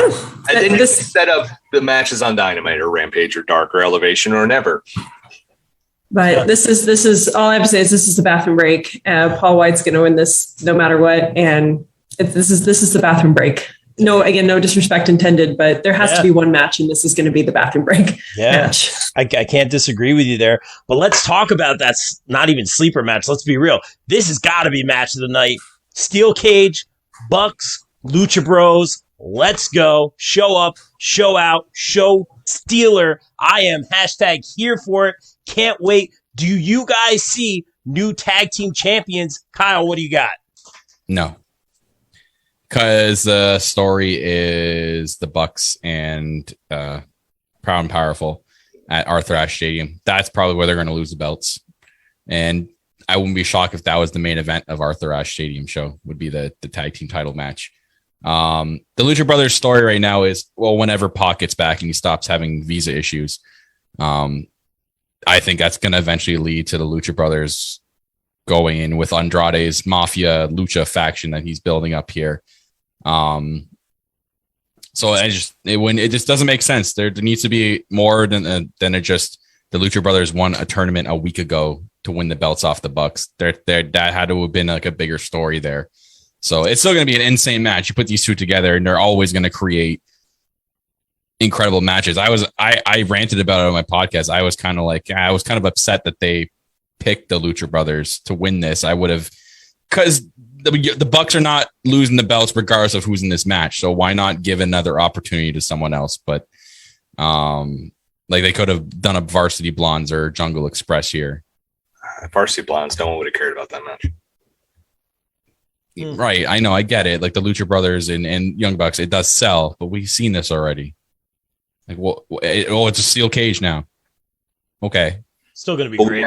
It's still going to be great. I know that. I'm not taking that factor out of it. I'm just saying, like, we've already seen this, and we've already seen it at an All Out before. Why aren't we doing something different? If the Bucks are already, if we know the Bucks are going to win regardless, why is there not another team in here? Yeah. That's a fair criticism, and I think that's the safe pick. In the chat, they're going Lucha Bros. Some people welcome Conrad again from Everything Pro Wrestling. Hey, welcome, brother. But no one in New York says that. I still say it. I don't care. No one here does. I'm from Jersey, so you're from the other part of New York, Kimmy. Other people in New York do say you're. Yeah. No, they don't. Oh boy, you don't know that. Oh boy, AOC says it. She's from New York. There you go. Bill, send them to separate quarters again, please. Anyways, stop, kids. Young Bucks going over. There you go. I'm actually going to go the other way. I'm going to go Lucha Bros because Young Bucks makes perfect sense. That's the obvious choice, right? That's the pick right there. But AEW is so clever with their booking. Now, correct me if I'm wrong. The Lucha Bros have never held those AEW tag team championships. Never once. Yeah, I felt like they would have been one of the first ones to hold it. Obviously, I believe it was SCU, that was Kimmy's favorite tag team, that has held it. But I'll say this. This match is going to be amazing. I didn't think that Omega was going to lose the TNA Impact titles or whatever it is now. I didn't think he was going to lose any sort of gold. So I would like to see some sort of a weakness in this group. A lot of people in the chat also saying the Elite are going to play a big factor in this. Jersey for the win, thank you. But I'll say this, guys. I think Lucha Bros finally get that well-deserved title shot. You know, Kyle saying like, "Oh, they just won a tournament." Tournament's been great. I've loved the tournament. Like, I'm really there's no story. There's no story in them winning the belts. The Bucks have elevated those tag team titles, and they made it such a big deal with these belts. Sure. To just lose it to the Lucha Brothers just like that for no reason. Well, I won't say just like that, because they obviously have history. It's just like in the NBA, you're going through the playoffs, you get to the championship. But you look at that last all-out match against the Lucha Brothers, they built a bigger story for that match than this one. That's fair. That's very fair. It's been only like a week build. That's fair. You don't think the Bucks got that kiss of death win on Dynamite? And I'm not saying all Lucha Bros totally are going to win. I'm just going to go the other way. I think my pick's going to be the Lucha Bros on this one. I think they deserve it. They've been going at it for a while, and we're going to see some weakness in the Elite. Instead of them capturing all the gold, had Omega kept all the gold, I probably would have went a different direction. But this is going to be amazing. I'd love to see I would have loved to submit a triple threat with Jurassic Express. I thought that would just be like the money match. That would be amazing. But I'm going to go Lucha Bros. I see a couple people in the chat going that way. Kimmy, shaking your head no at me, as always. This is why you're the goodest sister. This is like the second straight one that it's like you're on a downward spiral. You got to get back up there. I'm working on it. And they are like vigorous head shakes too. That's not. I will add to the Lucha Brothers already beat the Young Bucks. I'll cry myself to sleep again. Kimmy, go ahead. Thank you, Kyle. You won't. You'll be okay. Kyle usually gets Rob's getting it tonight. I know. Me and Kyle are on the same page. This is shocking. Bizarre world. Scary. A little scary. I know. So, again, couldn't see the finals of this match because I was in Aruba. So when Bill gratefully told me the outcome of this match, I was very shocked. Thank you. You'll have to do the same for me on Sunday because I can't even watch the freaking pay-per-view because I'll be at a wedding in Minnesota. No! So I'm going to be crying in the corner. So, Bill, make sure to do that again. Yep. Anyway. So I was shocked that Jurassic Express didn't win this because I'm now scared they're going to pull the trigger too late on Jungle Boy. Because I feel like Jungle Boy is like all the way up here, right? And then I feel like he's going to start to lose his momentum because he's always kind of losing when he gets the big one. And you can make a story out of that because they've done that. But I'm just scared, like when he finally wins whatever title it's going to be, you can make an argument for all three titles at this point. It's kind of going to be too late, so that's where I was kind of shocked. I don't mind that it is the Lucha Bros. I think it's going to be an excellent match. This could be match of the night. My lock of the night is the Young Bucks going to win. The lock of the night, Rob, I think that got taken away from you because you've done it for too many obvious matches. But I'm intrigued as to how, like Kyle said on his podcast, which I listened to in Aruba, that this is the kind of the second time that they've done this at a pay-per-view. This exact match. And the Lucha Brothers went over the first time. They're not going to go over twice. Exactly. That's fair. Fair argument, Kyle. Amanda, your thoughts on this one? So I kind of went back and forth a little bit on this one because I thought about your point too, Rob, that, with Kenny dropping the gold, one of his glorious belts, and I'm like, well, that could leave an opening for the Young Bucks to drop the gold. But then when they said it was Lucha Brothers, I was like, as much as I feel like they would deserve it, it's just not the time still. I agree with the point about the storytelling is just not there. I feel like for the Lucha Brothers, to me, they would deserve more. I'd like to see more emotion behind the win, more because they're one of the original tag teams. And so, are one of the earliest tag teams for AEW. So I feel like it would have to be a bigger, I guess a little bit more storytelling for me. And I feel like it would be more of an emotional moment, even though, again, I think they're an excellent tag team. They are, they would be deserving, but I feel like it would mean more if it was, again, a further down where the story was more, the storytelling was more involved. Yeah, what would have been a better story? What? If Andrade was part of it, because then that would have proved to the Lucha Brothers, hey, you with me, you win gold. Yes. So they need some kind of compelling story for that win to be more meaningful. And I like that. That for me is what would, again, I'm going to go with the Young Bucks on this one, but that for me would make the win more meaningful for Lucha Brothers.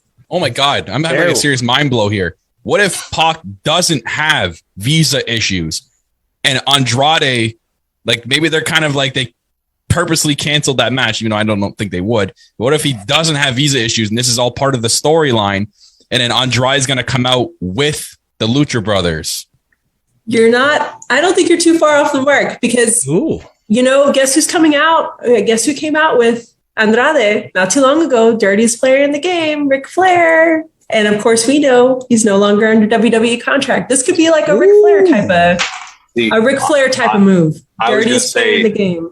What would have played even better is on Wednesday when everyone was trying to scale the cage to save them.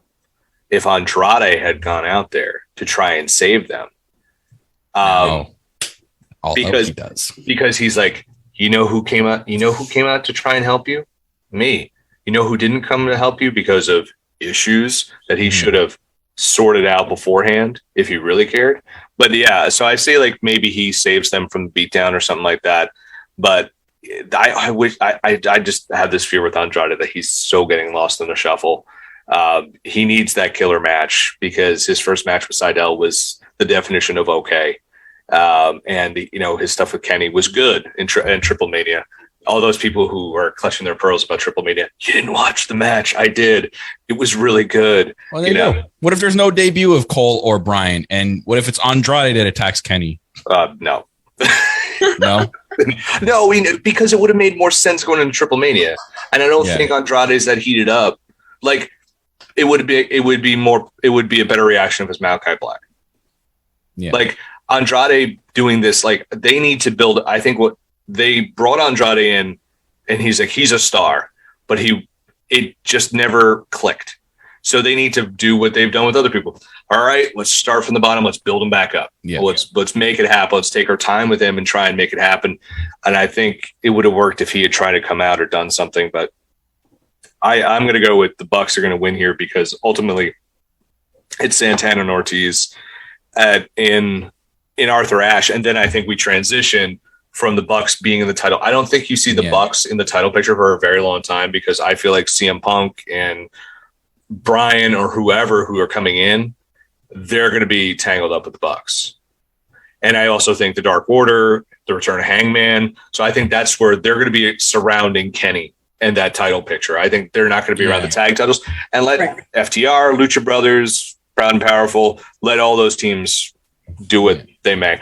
And then you could put the Acclaimed back in, because they're back. You need that heel. You need the big heel team for Proud and Powerful, that moment to be that much better. The moment wouldn't feel the same if it was the Lucha Brothers. Because it would be a great match, but it would not be the same. But with the 2-week build, no way.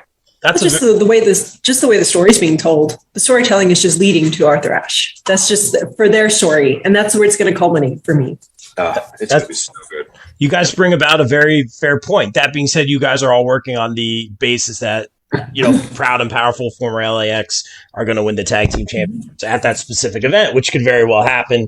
But I do like what Amanda and Kai were kind of saying. It would make sense for Andrade to be a part of or take over that Death Triangle. Because let's be real, if Pac ain't having visa issues, he's injured or whatever it is, like Death Triangle ain't happening. Like how many times has it been put on the shelf or put on pause, or we get these tiny little segments? Like I think it's a cool idea, but I just don't think it's happening.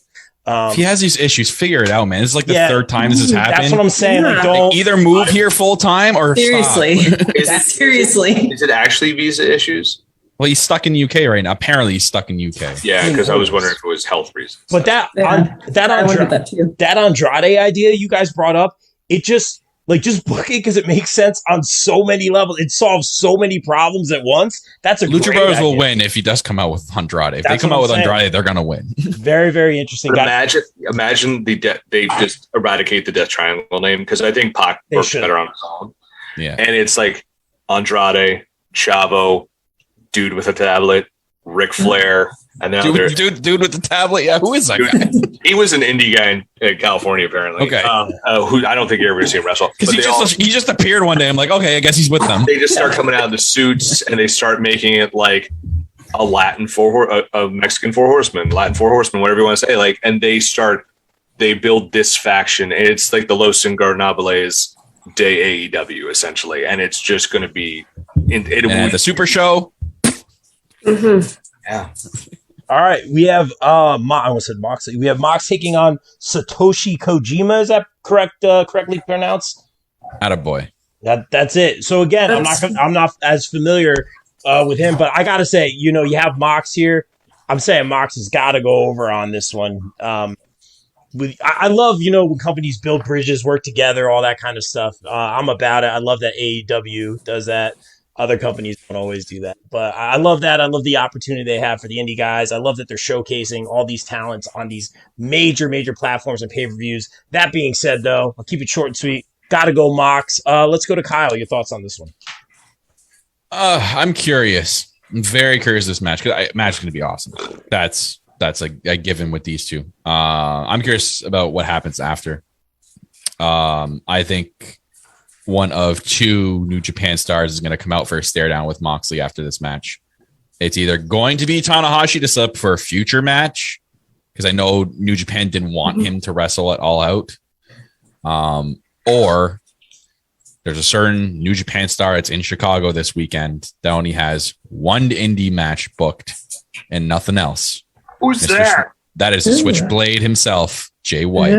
Ooh, in the city. And a John Moxley Jay White match, wherever you're going to book that, like if they do it on a Dynamite, because Jay White spent some time on Impact the last month and a half. Hey, I'm sure there's talk of him coming in Dynamite and doing a few things. So why not have a match with John Moxley? I'm drooling over that possibility right now. So that's my assumption. As for the match itself, obviously Moxley's going to go over. Still going to be a killer match. Awesome to see Satoshi coming into I love how they gave him the whole dedication to highlight reel on Dynamite, like with all his New Japan footage. It was great. I'm interested to see where Moxley goes after All Out too. Like he called out basically everybody in a couple of his last two promos. The one where he said that, he's talking about all these newer guys coming into AEW and thinking that they're just going to be top of the line just like that. No, you got to come through me. I've been here since day one and on top since day one. You got to come through me before you get anywhere in this company. So I'm interested to see where they go with him in the future with Mr. Moxley. But I know something's going to happen in this match. It's going to be a Tanahashi or White. I can't put my finger on which exactly, but I will pop for either. Very well said, man, and good thoughts in terms of like the booking moving forward. That I always pay attention to like where people are and for what events. So good job out of you, Kyle. Amanda, you seem excited for this one.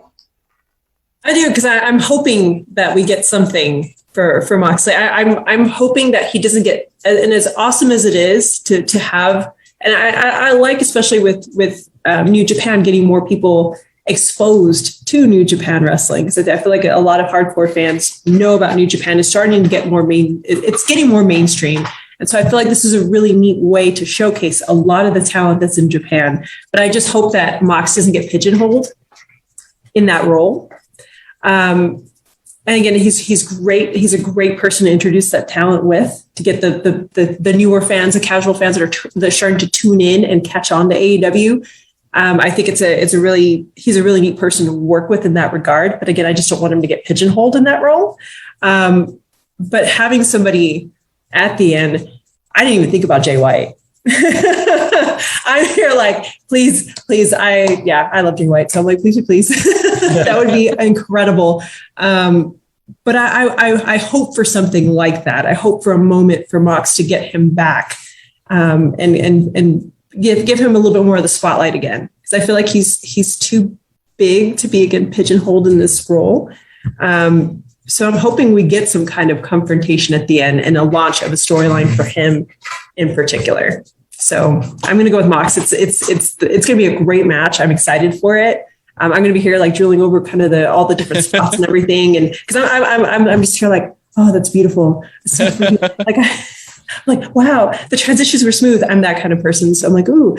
But just so it's going to be beautiful. But I just hope that this leads to something more for Mox. Even if he grabs the mic and calls someone out, I'll be happy with that. Yeah. I mean, as long as it gives him something, exactly. As long as he doesn't get pigeonholed in this role, I really even if it's somebody on the current AEW roster, Impact, whoever shows up, as long as it leads to something for him. Very, very well said. Great thinking moving forward as well. You bring up some great points. Bill, you seem excited for this one.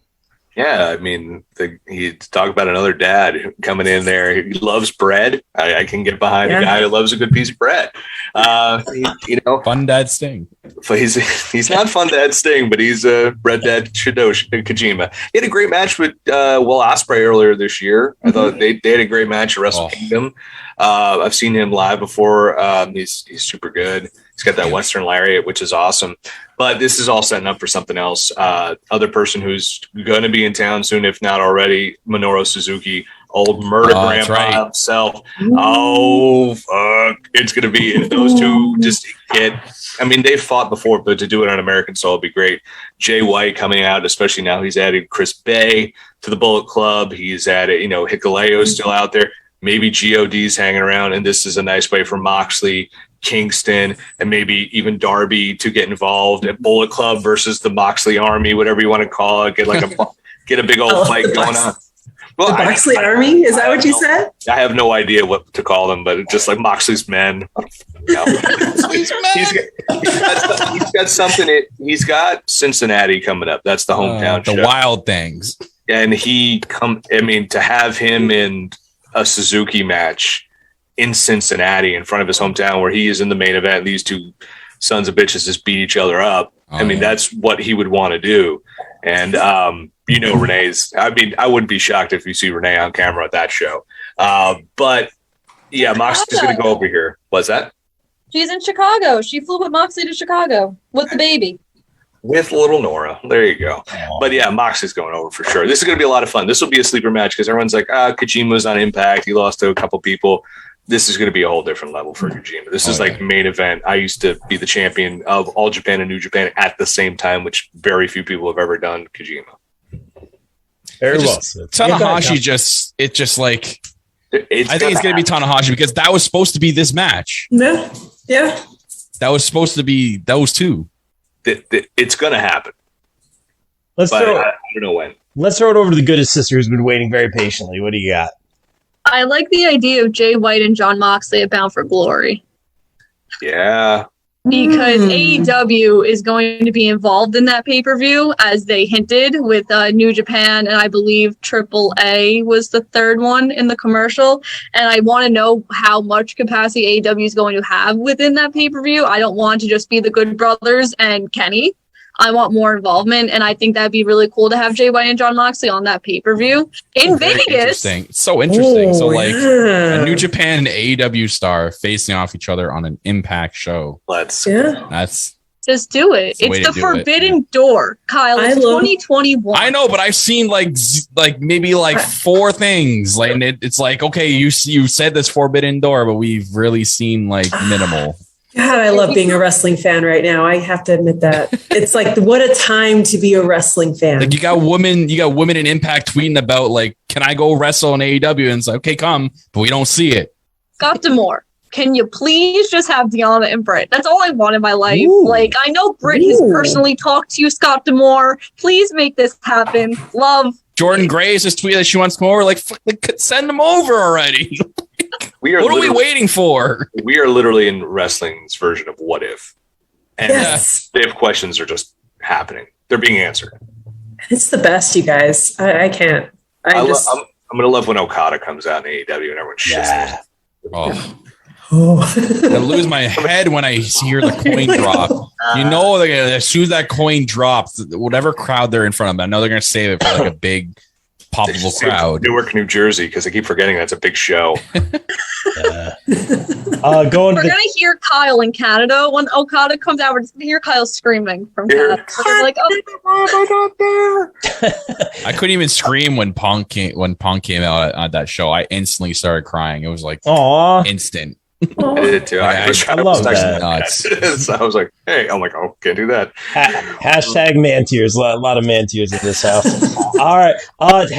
Shout to Cam V in the YouTube chat. Shout to Reese. What's up, BCP? What's up, Reese? Thanks for tuning in. We got a couple more matches here. Let's talk about Jericho taking on MJF. This should be very, very interesting. Nunes and I have been talking about this one all week as well.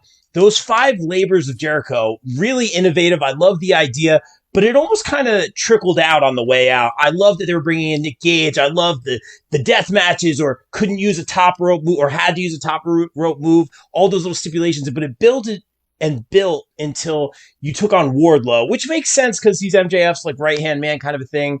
But it almost seemed less innovative than like the other labors. And then obviously the last labor is going to be him fighting MJF, but it just didn't have that payoff. Like Nunes even said, like, this match, this should have been the fifth labor now at All Out instead of kind of running it back again.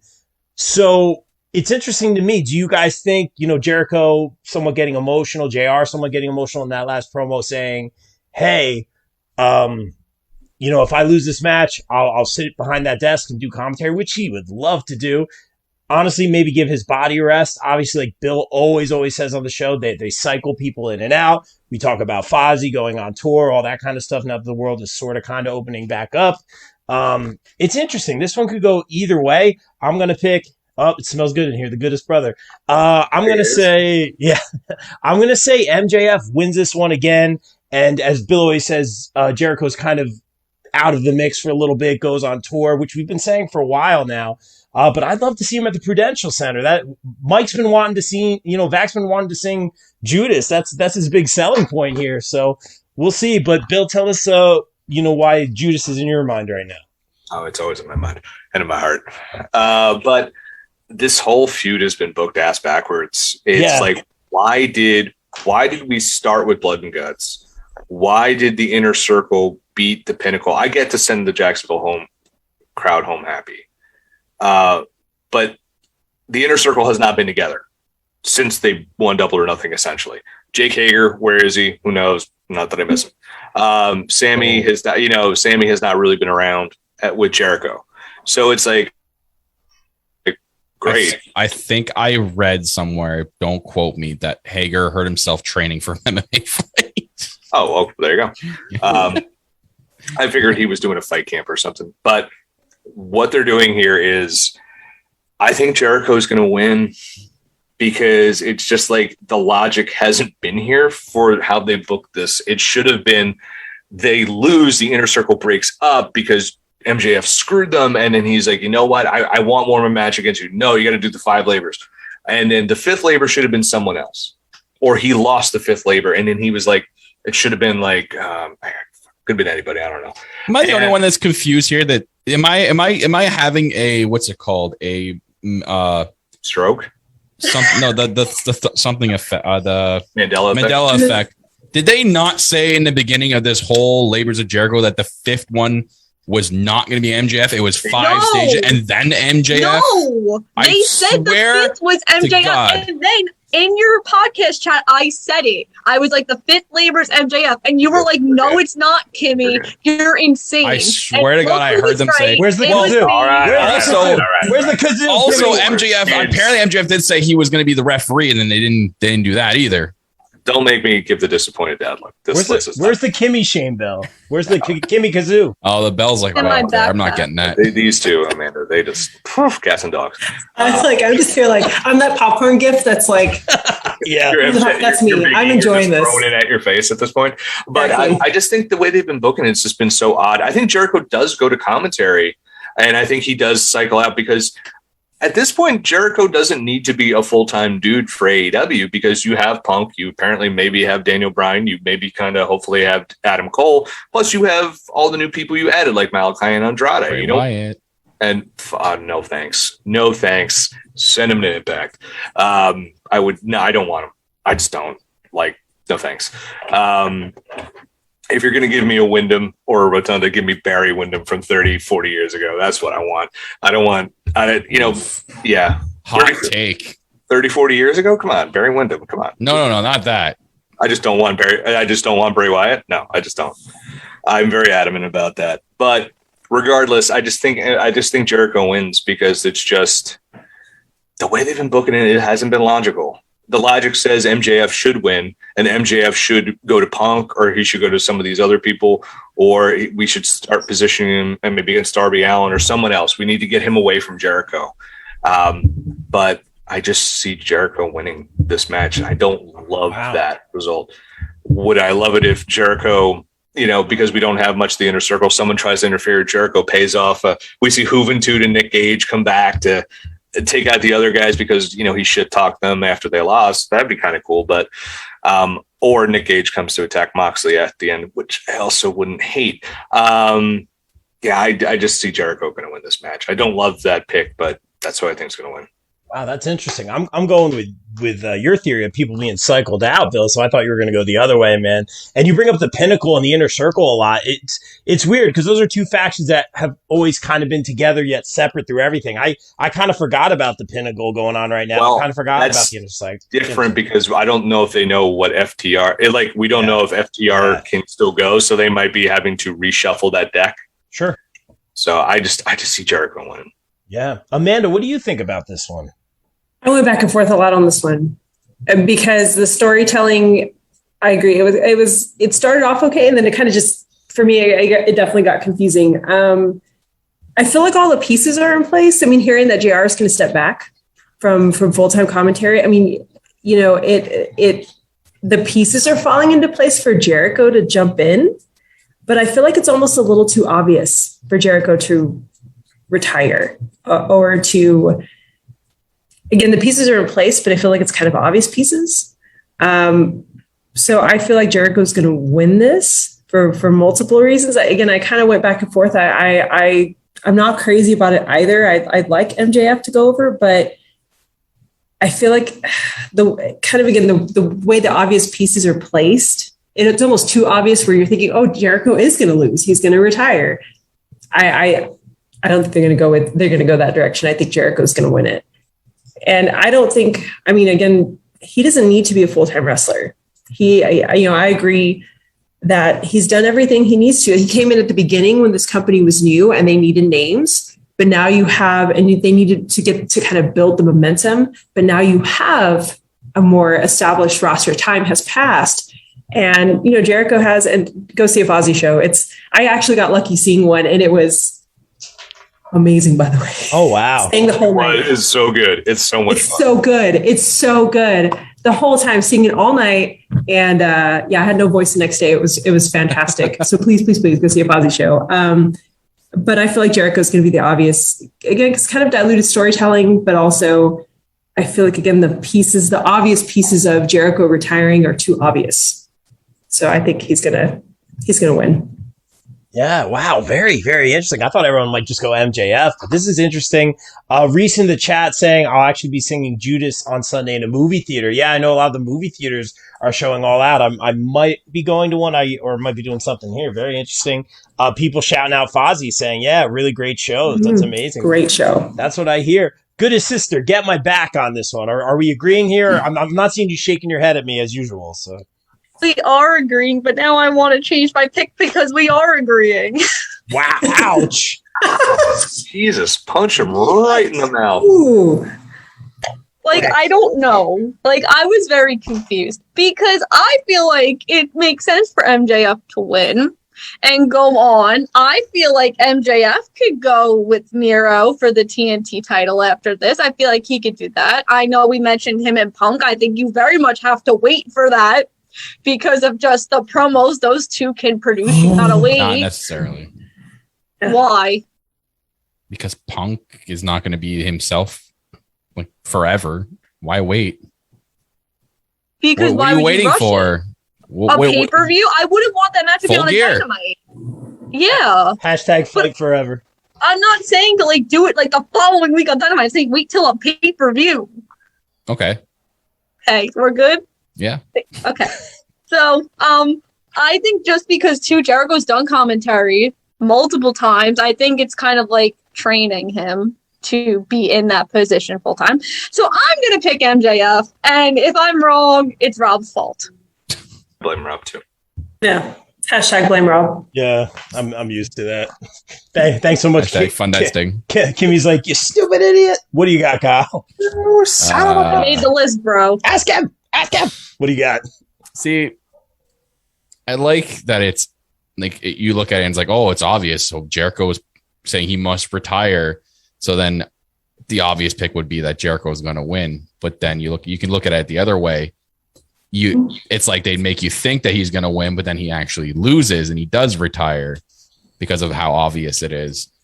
I'm leaning more towards that. I honestly think that Jericho is going to lose here. And remember what he said. It's another thing too. We don't really know about him and like how he's feeling, how his body's feeling right now. Ding, ding, ding. Like what if he's kind of like hiding something, and not that he has like a serious injury, but just maybe like this is it for him. Like maybe like he's pointing at your elbow. Yeah, I don't know. Maybe the elbow is more serious than we thought it was. But he also said he would not wrestle in AEW, which doesn't mean he won't wrestle. Yeah, ding, ding, ding. Right. But the thing is, I brought this up on my show, and like AEW hasn't gone back on stipulations they've done so far in this company. They don't seem to be the company that would be like, okay, he retires now, and then he comes back out of retirement, out of a stipulation that's happened. Unless the only thing I thought of, unless it's an unsanctioned match. Yeah, it's not a match sanctioned by AEW. And you come back as a fight, and Jericho can come back for one more match or something like that. Or they just do, hey, this is my retirement match. Like everyone's talking about him and Lance Storm. It's just like, listen, this is my last match. This is outside of any AEW thing. This is an exhibition between two friends. It's my last match. And they should do that in Canada, by the way. Yeah, thank you, please. I will go to that. So unless it's in like Calgary, dude, can you? I'd still go over there. Yeah, I can go maneuver within my country. I just can't leave it. $600 to go like from Rochester to Toronto, man. Ridiculous. So I can see MJF kind of winning this and claiming he's beaten the best in the world on Dynamite in a ring promo, and that sets up Punk and MJF at Full Gear. Because he comes out, and I mean, he's gonna have to win at All Out for this to be good enough. And then he comes out and has a choice words with MJF, and that sets up their feud for Full Gear. Interesting. And you have MJF, you have Chicago. You have CM Punk and MJF as one of your headline matches for Full Gear. I know that the headline matches, maybe as far as I know, maybe Kenny Omega and Hangman Page for the world title, because that was supposed to be All Out, and obviously that's got pushed because of the Punk thing and potentially Daniel Bryan. So Hangman's wife, baby. That too, and it just makes sense because Full Gear was named after something Hangman was doing, so kind of makes a little bit of sense here that he wins the belt at a pay-per-view that was named after him. So kind of like a full circle thing. So.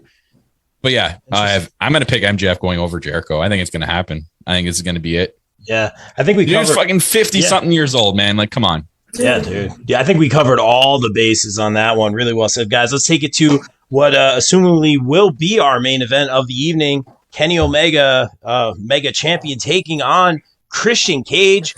Keep it short and sweet on my end. Great to see Christian Cage back in a wrestling capacity. We knew that's what he wanted to do. He's helping putting younger guys over in some form or fashion. Canadian boy. Should be a solid match. I use the word solid a lot with Christian. I think Omega's amazing. I know he's your boy, Kyle. I'm just going to say Omega. I'm not going to say lock of the night, Kimmy. Omega is going to win this one. No question in my mind. Let's throw it to you, Kyle, because Omega's your boy. Oh no, what's happening? Oh no. He gonna win. Yeah. This is so cool. I always love this thing. This is something I got at the first Full Gear, and I went to Starcast. There's a table set up there, and this girl was literally like hand making all these dolls That's made awesome. of AW wrestlers. And I saw the Kenny one. I'm like, hey, like I'm buying this right away. Like, how much do you want? Like, I'll pay you whatever. And literally, she did such a good job. And she tried to get the tights like oh my gosh, right awesome. on. Oh, that's awesome. So always forget her name. She has a Twitter account. I know I follow it. You need to get Velcro and change the styles of what he's wearing. So you need to get felt and then put Velcro on it, and just so you can change it. Just no more handlebar mustaches. When they all did that, they all lost wrestling fashion that week. Every single one of them. They were the winners. You know nothing. Yeah, I've heard you got heat. You've gotten heat over this wrestling fashion I've seen. You need a committee now. I'm trying to put people over. It's bad news. But I heard Bill's coming on with the handlebar mustache next time, so we're good. Kyle, go ahead. I'm sorry. My wife will divorce me if I shave this beard. My daughter. I'm pumped for this though. All Canadian matchup. Obviously, I'm going to be pumped for something like that. Christian Cage, man, what he can do, especially at his age right now, the whole doing all these incredible matches after him missing 7 years and him like getting into like the best shape of his life, saying like all he did was like set up a home gym in his garage and just went to town. And he is literally in the best shape of his life. And look at all these insane matches he's had since his AW debut, and their match on Rampage was great. I think we're going to get that plus more like this. If this is the main event, I'm 100% fine with that because these two are going to put on an instant classic. And I'm very curious to see what, I'll do the hashtag wrestling fashion to what Kenny's wearing or doing, because we saw the whole, the whole hair thing. Like he dyed his hair. Like it's completely black. And I think there's like some blue in there. There is blue in there. Yes. Yeah. So, I'm curious to see what he's got going on. Maybe some new gear, maybe debut some new gear. That'd be dope. But yeah, Kenny's going to go over obviously, because obviously the story is him losing the belt to Hangman. That's like what everyone's sitting here waiting for. Man, if this is the main event, are they going to do it right away? Are they going to pull the trigger and have the final countdown play and Bryan Danielson comes out to end the pay-per-view? Like that would be an insane way to end the pay-per-view. You got to end off on a hot, like if you just end off with Kenny winning, retaining, and then, have a good night. We'll see you on Dynamite. That doesn't do it for me. Man, or even like I mentioned earlier, if they did, this is tough because my gut saying that Adam Cole is not going to debut this pay-per-view because you can't debut all these guys all at once. It's just, they're going to get, the star power is not going to be there and the pop's not going to be as great. And it's just, you kind of need to separate them. Like Punk's debut, okay, it's been a few weeks. The luster's still there, but it's you can debut someone else now. You can't just do like Daniel Bryan this week and Adam Cole next week. It's got to be one, and then they got to save the other one for like a month from now. Arthur Ashe. So this is essentially a pay-per-view. It's going to be one of the other. I think it's going to be more Bryan Danielson at this pay-per-view and then Adam Cole at Arthur Ashe. It would be cool if Cole did come out and attack Kenny because there's a story there between those two. Freaking Kenny kicked them out of the Bullet Club. Like there's a story. There's the Cole killing thing on BTE. There's another story. So like it would make sense. But I want to hear Final Countdown. God damn it. Just give me the Final Countdown at the end of night, at the end of All Out. Just give me that song. Well, did you see that WWE doesn't own Brian's song? There's also like 100 renditions of that song. So it wouldn't matter if they didn't own it. Flight of the Valkyries. They could literally have Ruckus grab a guitar and record that line in a studio. I was literally trying to get my buddy to do an acoustic version of Cult of Personality for this show. I'll get it for next time, but we'll get some tunes next time. You can't do that song though. It's got to be the final. It's got to be Final Countdown. Yeah. You can't do the Offspring. You can't do all that. It has to be this. Interesting. That would be insane. Kimmy, what do you think? Kenny Omega here? Obviously. Why would I pick Christian? I mean, my one fear is that this is going to lead to a match 3. Because 1-1, rubber match. An Impact. No. Yeah, or Impact. Man, there's your nether Bound for Glory. No, I don't want to. Actually, no. Bound for Glory is going to be. Hold up for the Impact belt. Have Kenny have a chance of getting his belt back. Oh, I have a little. No, Actually, no. Bound for Glory is going to be Josh Alexander. It's going to be Josh Alexander's time. Option C. So my thing is, I think Brian's going to go with Punk. I don't think Brian's going to be inserted in this storyline just because Punk had posted the picture of them from their Ring of Honor match in 2005 with the handshake. That I think Brian actually gets inserted with like the Punk stuff. And then you save Adam for Arthur Ashe for them to get him inserted with Kenny. Very, very interesting. Let's throw it to what matches Kenny have at Arthur Ashe Stadium?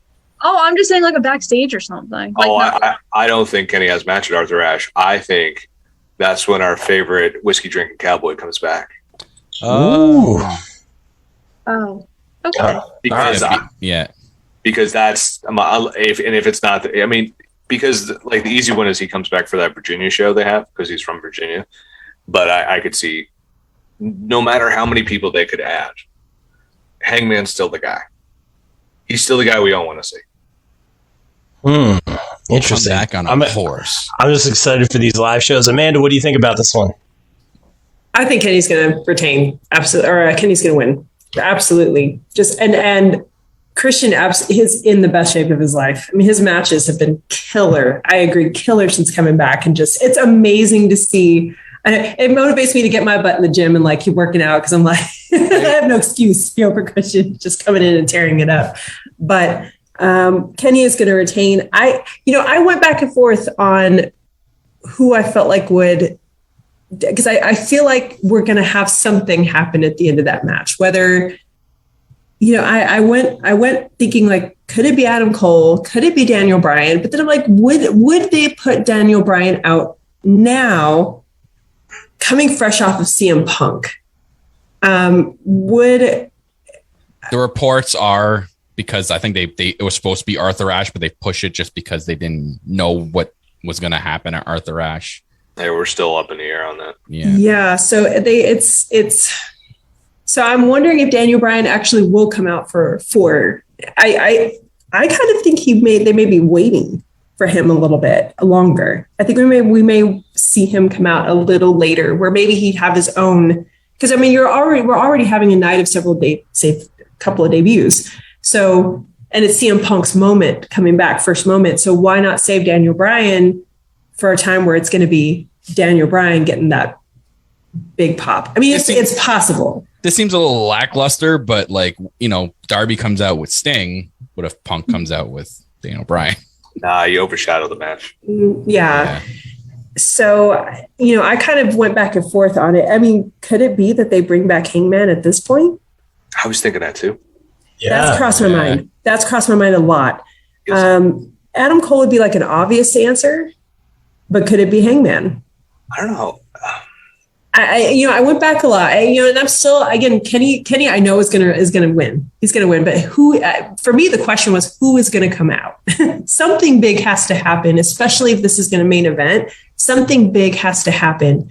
But what's kind of the balance between big? Because do you want to overshadow CM Punk's moment too? Because Daniel Bryan would overshadow CM Punk's moment. I think, and I could be wrong on that, but.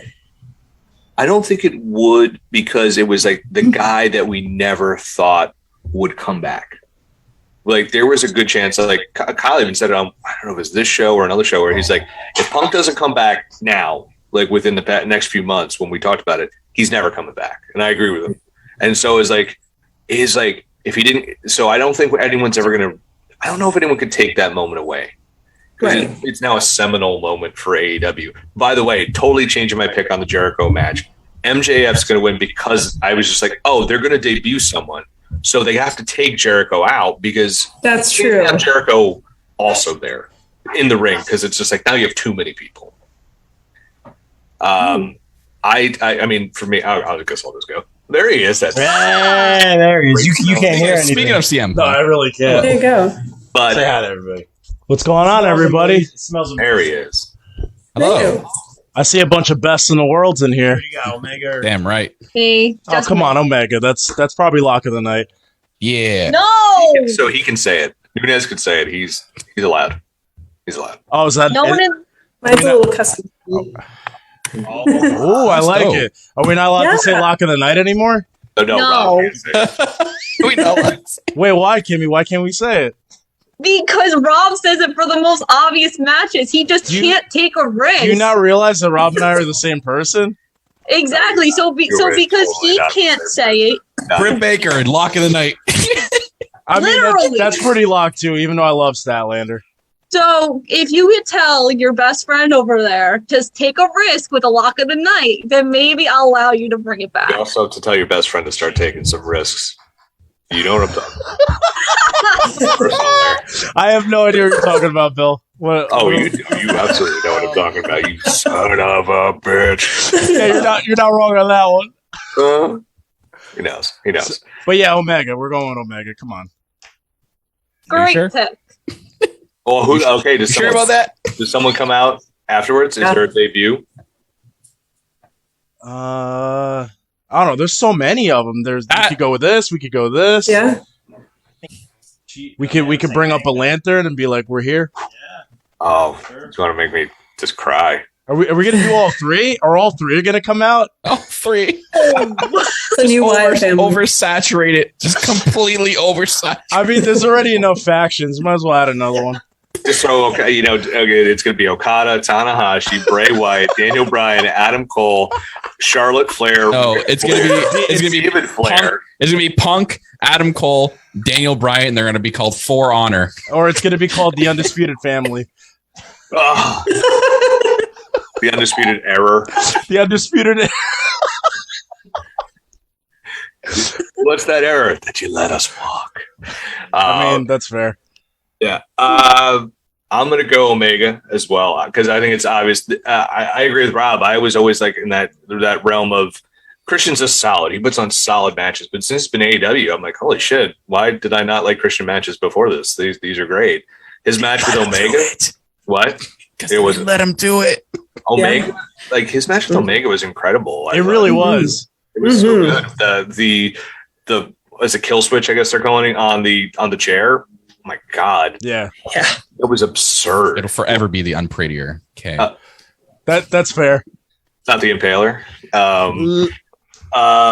I'm also annoyed they did not get Gangrel to come out last week. But Thanks, I'm WWE. always annoyed when Gangrel doesn't come out. He's so good. But I'm there's two ways you can go with this. One is there's a big beatdown of Christian after the match or something like that, because why not? With the Elite, Punk comes out because we had that Punk Christian, they're hanging out together like Jurassic Express, Punk, they all come out, and then someone from the crowd runs out. Adam Cole, baby, he comes out, he helps the Elite, and we reunite. But then we tease the dissension. You could do stuff like that. Yeah, Adam Cole come out, or it's going to be Daniel Bryan coming out standing tall. Everyone is shocked, like, holy shit, it's Daniel Bryan, and you go to black. Like, just my gut Bryan saying it's Adam. Danielson. Why is my gut saying it's Adam Cole? Like, my gut's just saying like they're going to do a takeover 2.0, and Adam Cole's going to like super kick at Kenny Omega in the face to end the pay-per-view. You know what? If that happens, I'm going to love it. And they're gonna cool with it. And they're gonna release the whole NXT roster, so DIY is gonna come out too. Oh, Listen, by the way, I've heard there are many rumors about that. It's gonna happen. I don't even care anymore. Just give me Gargano, to be honest. Just come over to here. Just join me. Tyler Black is still safe, guys. Tyler Black is still. Tyler Black, you know him? He's a great guy. I fell asleep there for a second. Yeah. But Kenny Omega definitely wins. I think, man, I hope it's Adam Cole. I really do. I do too. Save Bryan. Like you were saying, Amanda, save Bryan for his own grand entrance. Yeah. And off to the races. Yeah. Are all the Dynamites booked till 2022 now? Or is there an open space that they can possibly go to Seattle, Washington? There's a Philly. No, they're not. Well, remember he said West Coast is not going to be. That's right. Are they going to be able to fit the whole roster in one state? Because it's going to be huge at that point. Hey, listen, he said he's going to keep adding people. Again, I always tell people this: if you want to know how many people they have in the roster, just go to the website, because they have so many people there filling in for Dark and Elevation. It kind of gets lost in the shuffle as who's actually contracted and who's not contracted. That is true, yeah. So the roster is big, but it's not as big as people make it out to be. Right. Me and this guy, by the way, are going to be there September 15th. 15th. Yeah, 15th. Yeah, we will be there. Yeah. So live in person. Adam Cole or Daniel Bryan. I think it's Adam Cole. Baby. Man. Nah. I'm curious to see when if he does come to AEW. I'll say the if. How Ruckus is going to make his theme. I'm really curious how they're going to go. Just go his old ROH theme. That's all you need. Yeah. Well, CFO is technically not with WWE anymore, so they could just use the Undisputed Era theme now. Yeah, it's true. It's true. And they should. Come on, TK. Open that checkbook. Yeah, for real. For real. Just buy that song. Don't put Ruckus out of business. Just buy that song. So, Nunez, are you hosting now?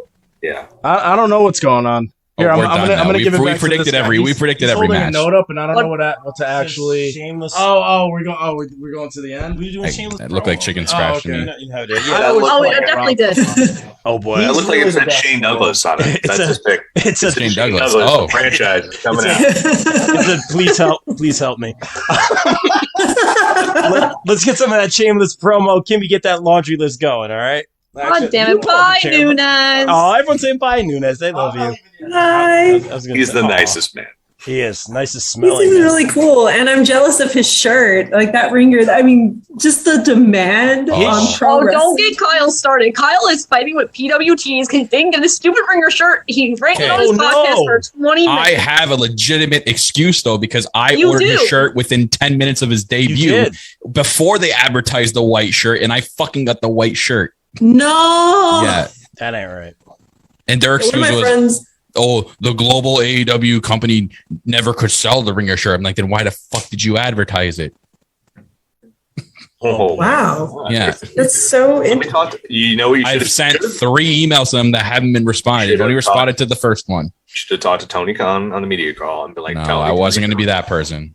Be like, hey No man, way in hell. hey brother, listen up. I've already had it with their media team. Okay. Oh boy. If anyone's listening and can get Kyle a CM Punk with the collar, like the black collars and the black sleeves, That make won't it be happen. made. That won't be made for like another 3 months. They have to like order in like Yeah, they didn't they buy up every single style of that shirt? That's what I heard. In That America. gone. in America. Yeah.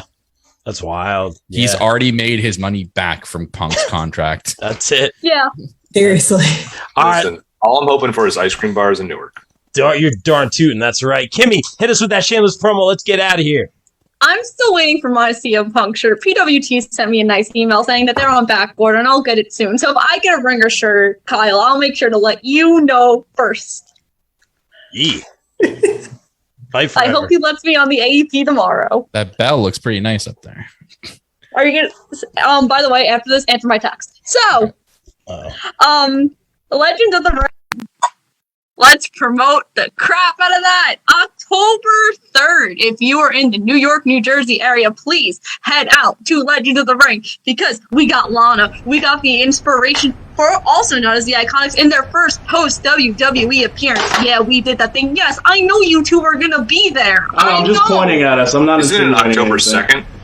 2nd? Isn't the 3rd the Saturday? Nope. It'll be Saturday, October 2nd at the Yeah, the APA 3rd Hotel is Sunday, in which Islay, is New also Jersey. Doors open at 8:30 this p.m. How do I guy's know that birthday. hotel lived 10 minutes away? It's this guy's birthday on the 3rd. I'm gonna get fired from this convention. Worth it.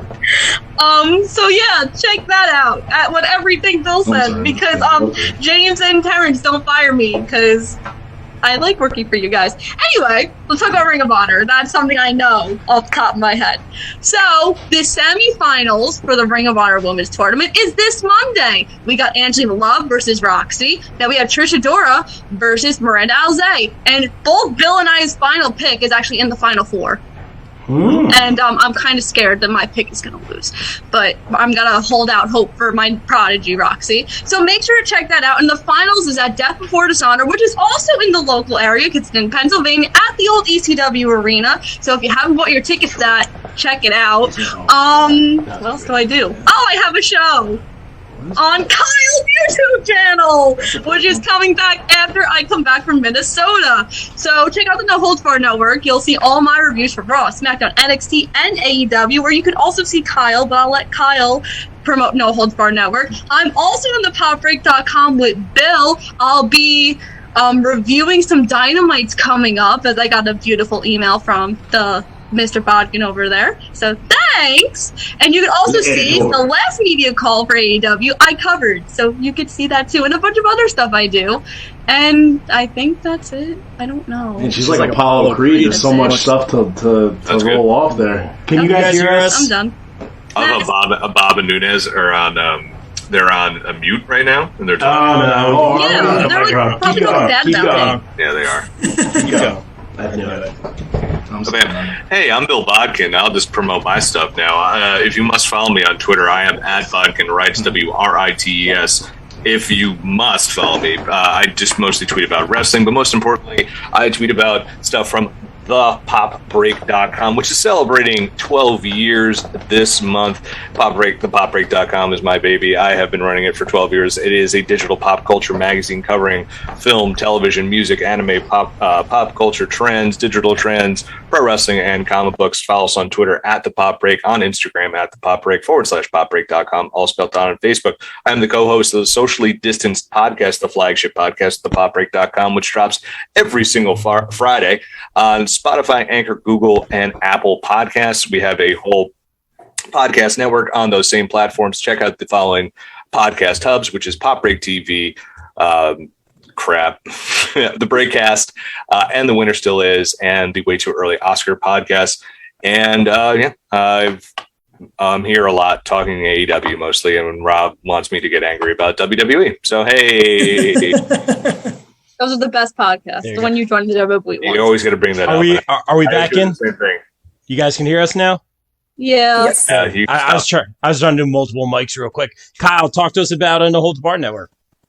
I don't know if I have a long Jericho giant list of it's past my bedtime. Shameless good, promo, man. damn. But I help run a podcast called, or I'm the host of the All Elite podcast with my co-host Tiffany.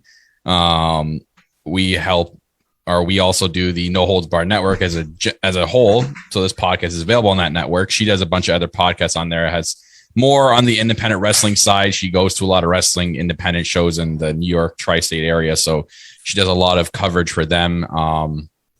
So she does Indie Talks, which is basically turned now into like a vlog show of like her independent scene stuff. And then she interviews a lot of stars on Under the Ropes, which is her YouTube series. And there's been a lot of people on there that actually moved on to bigger and better things. So you guys want to check that podcast out because you learn a lot about where they've started and all that stuff.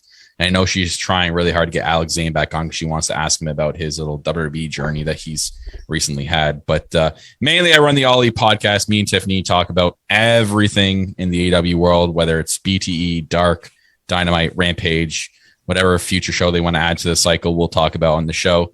But you can find us on the No Holds Bar Network, or you can find us on Twitter at All Elite Pod. You can follow myself at Real Kyle Masters. And you can follow No Holds Bar Network on Twitter at NHB Network as well. We go live on YouTube, Facebook, Twitch, Periscope, wherever every Sunday night. And then it's available on audio right after. So check us out. If you guys like talking AEW, we like interacting with the live chats throughout the entire show. We like to get your opinions first. We are a fan dedicated podcast, so we like interacting with you guys all the time in the chat. So yeah, that's my shameless promo. All about it. Thank you, Kyle, so much for making the time. And Amanda, tell everyone where they can follow you on Instagram, that promotion that you work for, and more importantly, check out that awesome Ahsoka cosplay. I love it. Thank you. So first of all, I gotta listen to all y'all's podcasts. Love for podcasts. I mean, Bill, I gotta talk to you about anime. You said anime, I was like, we gotta talk. So I'm on Instagram at Amandalorian. I am just kind of an all-around big geek. Everything from Star Wars again to anime. In fact, just rewatched Cowboy Bebop for like the 1,000th time, getting ready for the November live action. So yeah, soundtrack is in my head, all of it, love it. I get nerdy t-shirts, pins, Funkos. I'm like that kind of whole geek collector of things, fitness, all that kind of, you would fit all that kind of stuff. I got a big box of Funkos today. I have not even posted them online yet. I had a big spending weekend. And so I'm going to show love to several Texas promotions here, the indie scene. And again, wherever you are, please support your indie wrestling. These guys and gals, they're putting their hearts out there. That's what makes AEW, WWE, whether you like it or not. You know, we have what we have because of people putting their talents out there, whether they are wrestling, commentary, booking, promoting, whatever capacity. Please support independent wrestling. I'm going to show love to, of course, I came from Galactic Pro Wrestling, or professional wrestling, but we also have Branded Outlaw Wrestling that's just coming back up here in San Antonio. We also have the Hybrid School of Wrestling, which they have the Hybrid Experience, which is it's a big school here in Texas. Great school, great promotion. We also have Gulf Coast Wrestling Alliance down in Corpus Christi. They are fantastic.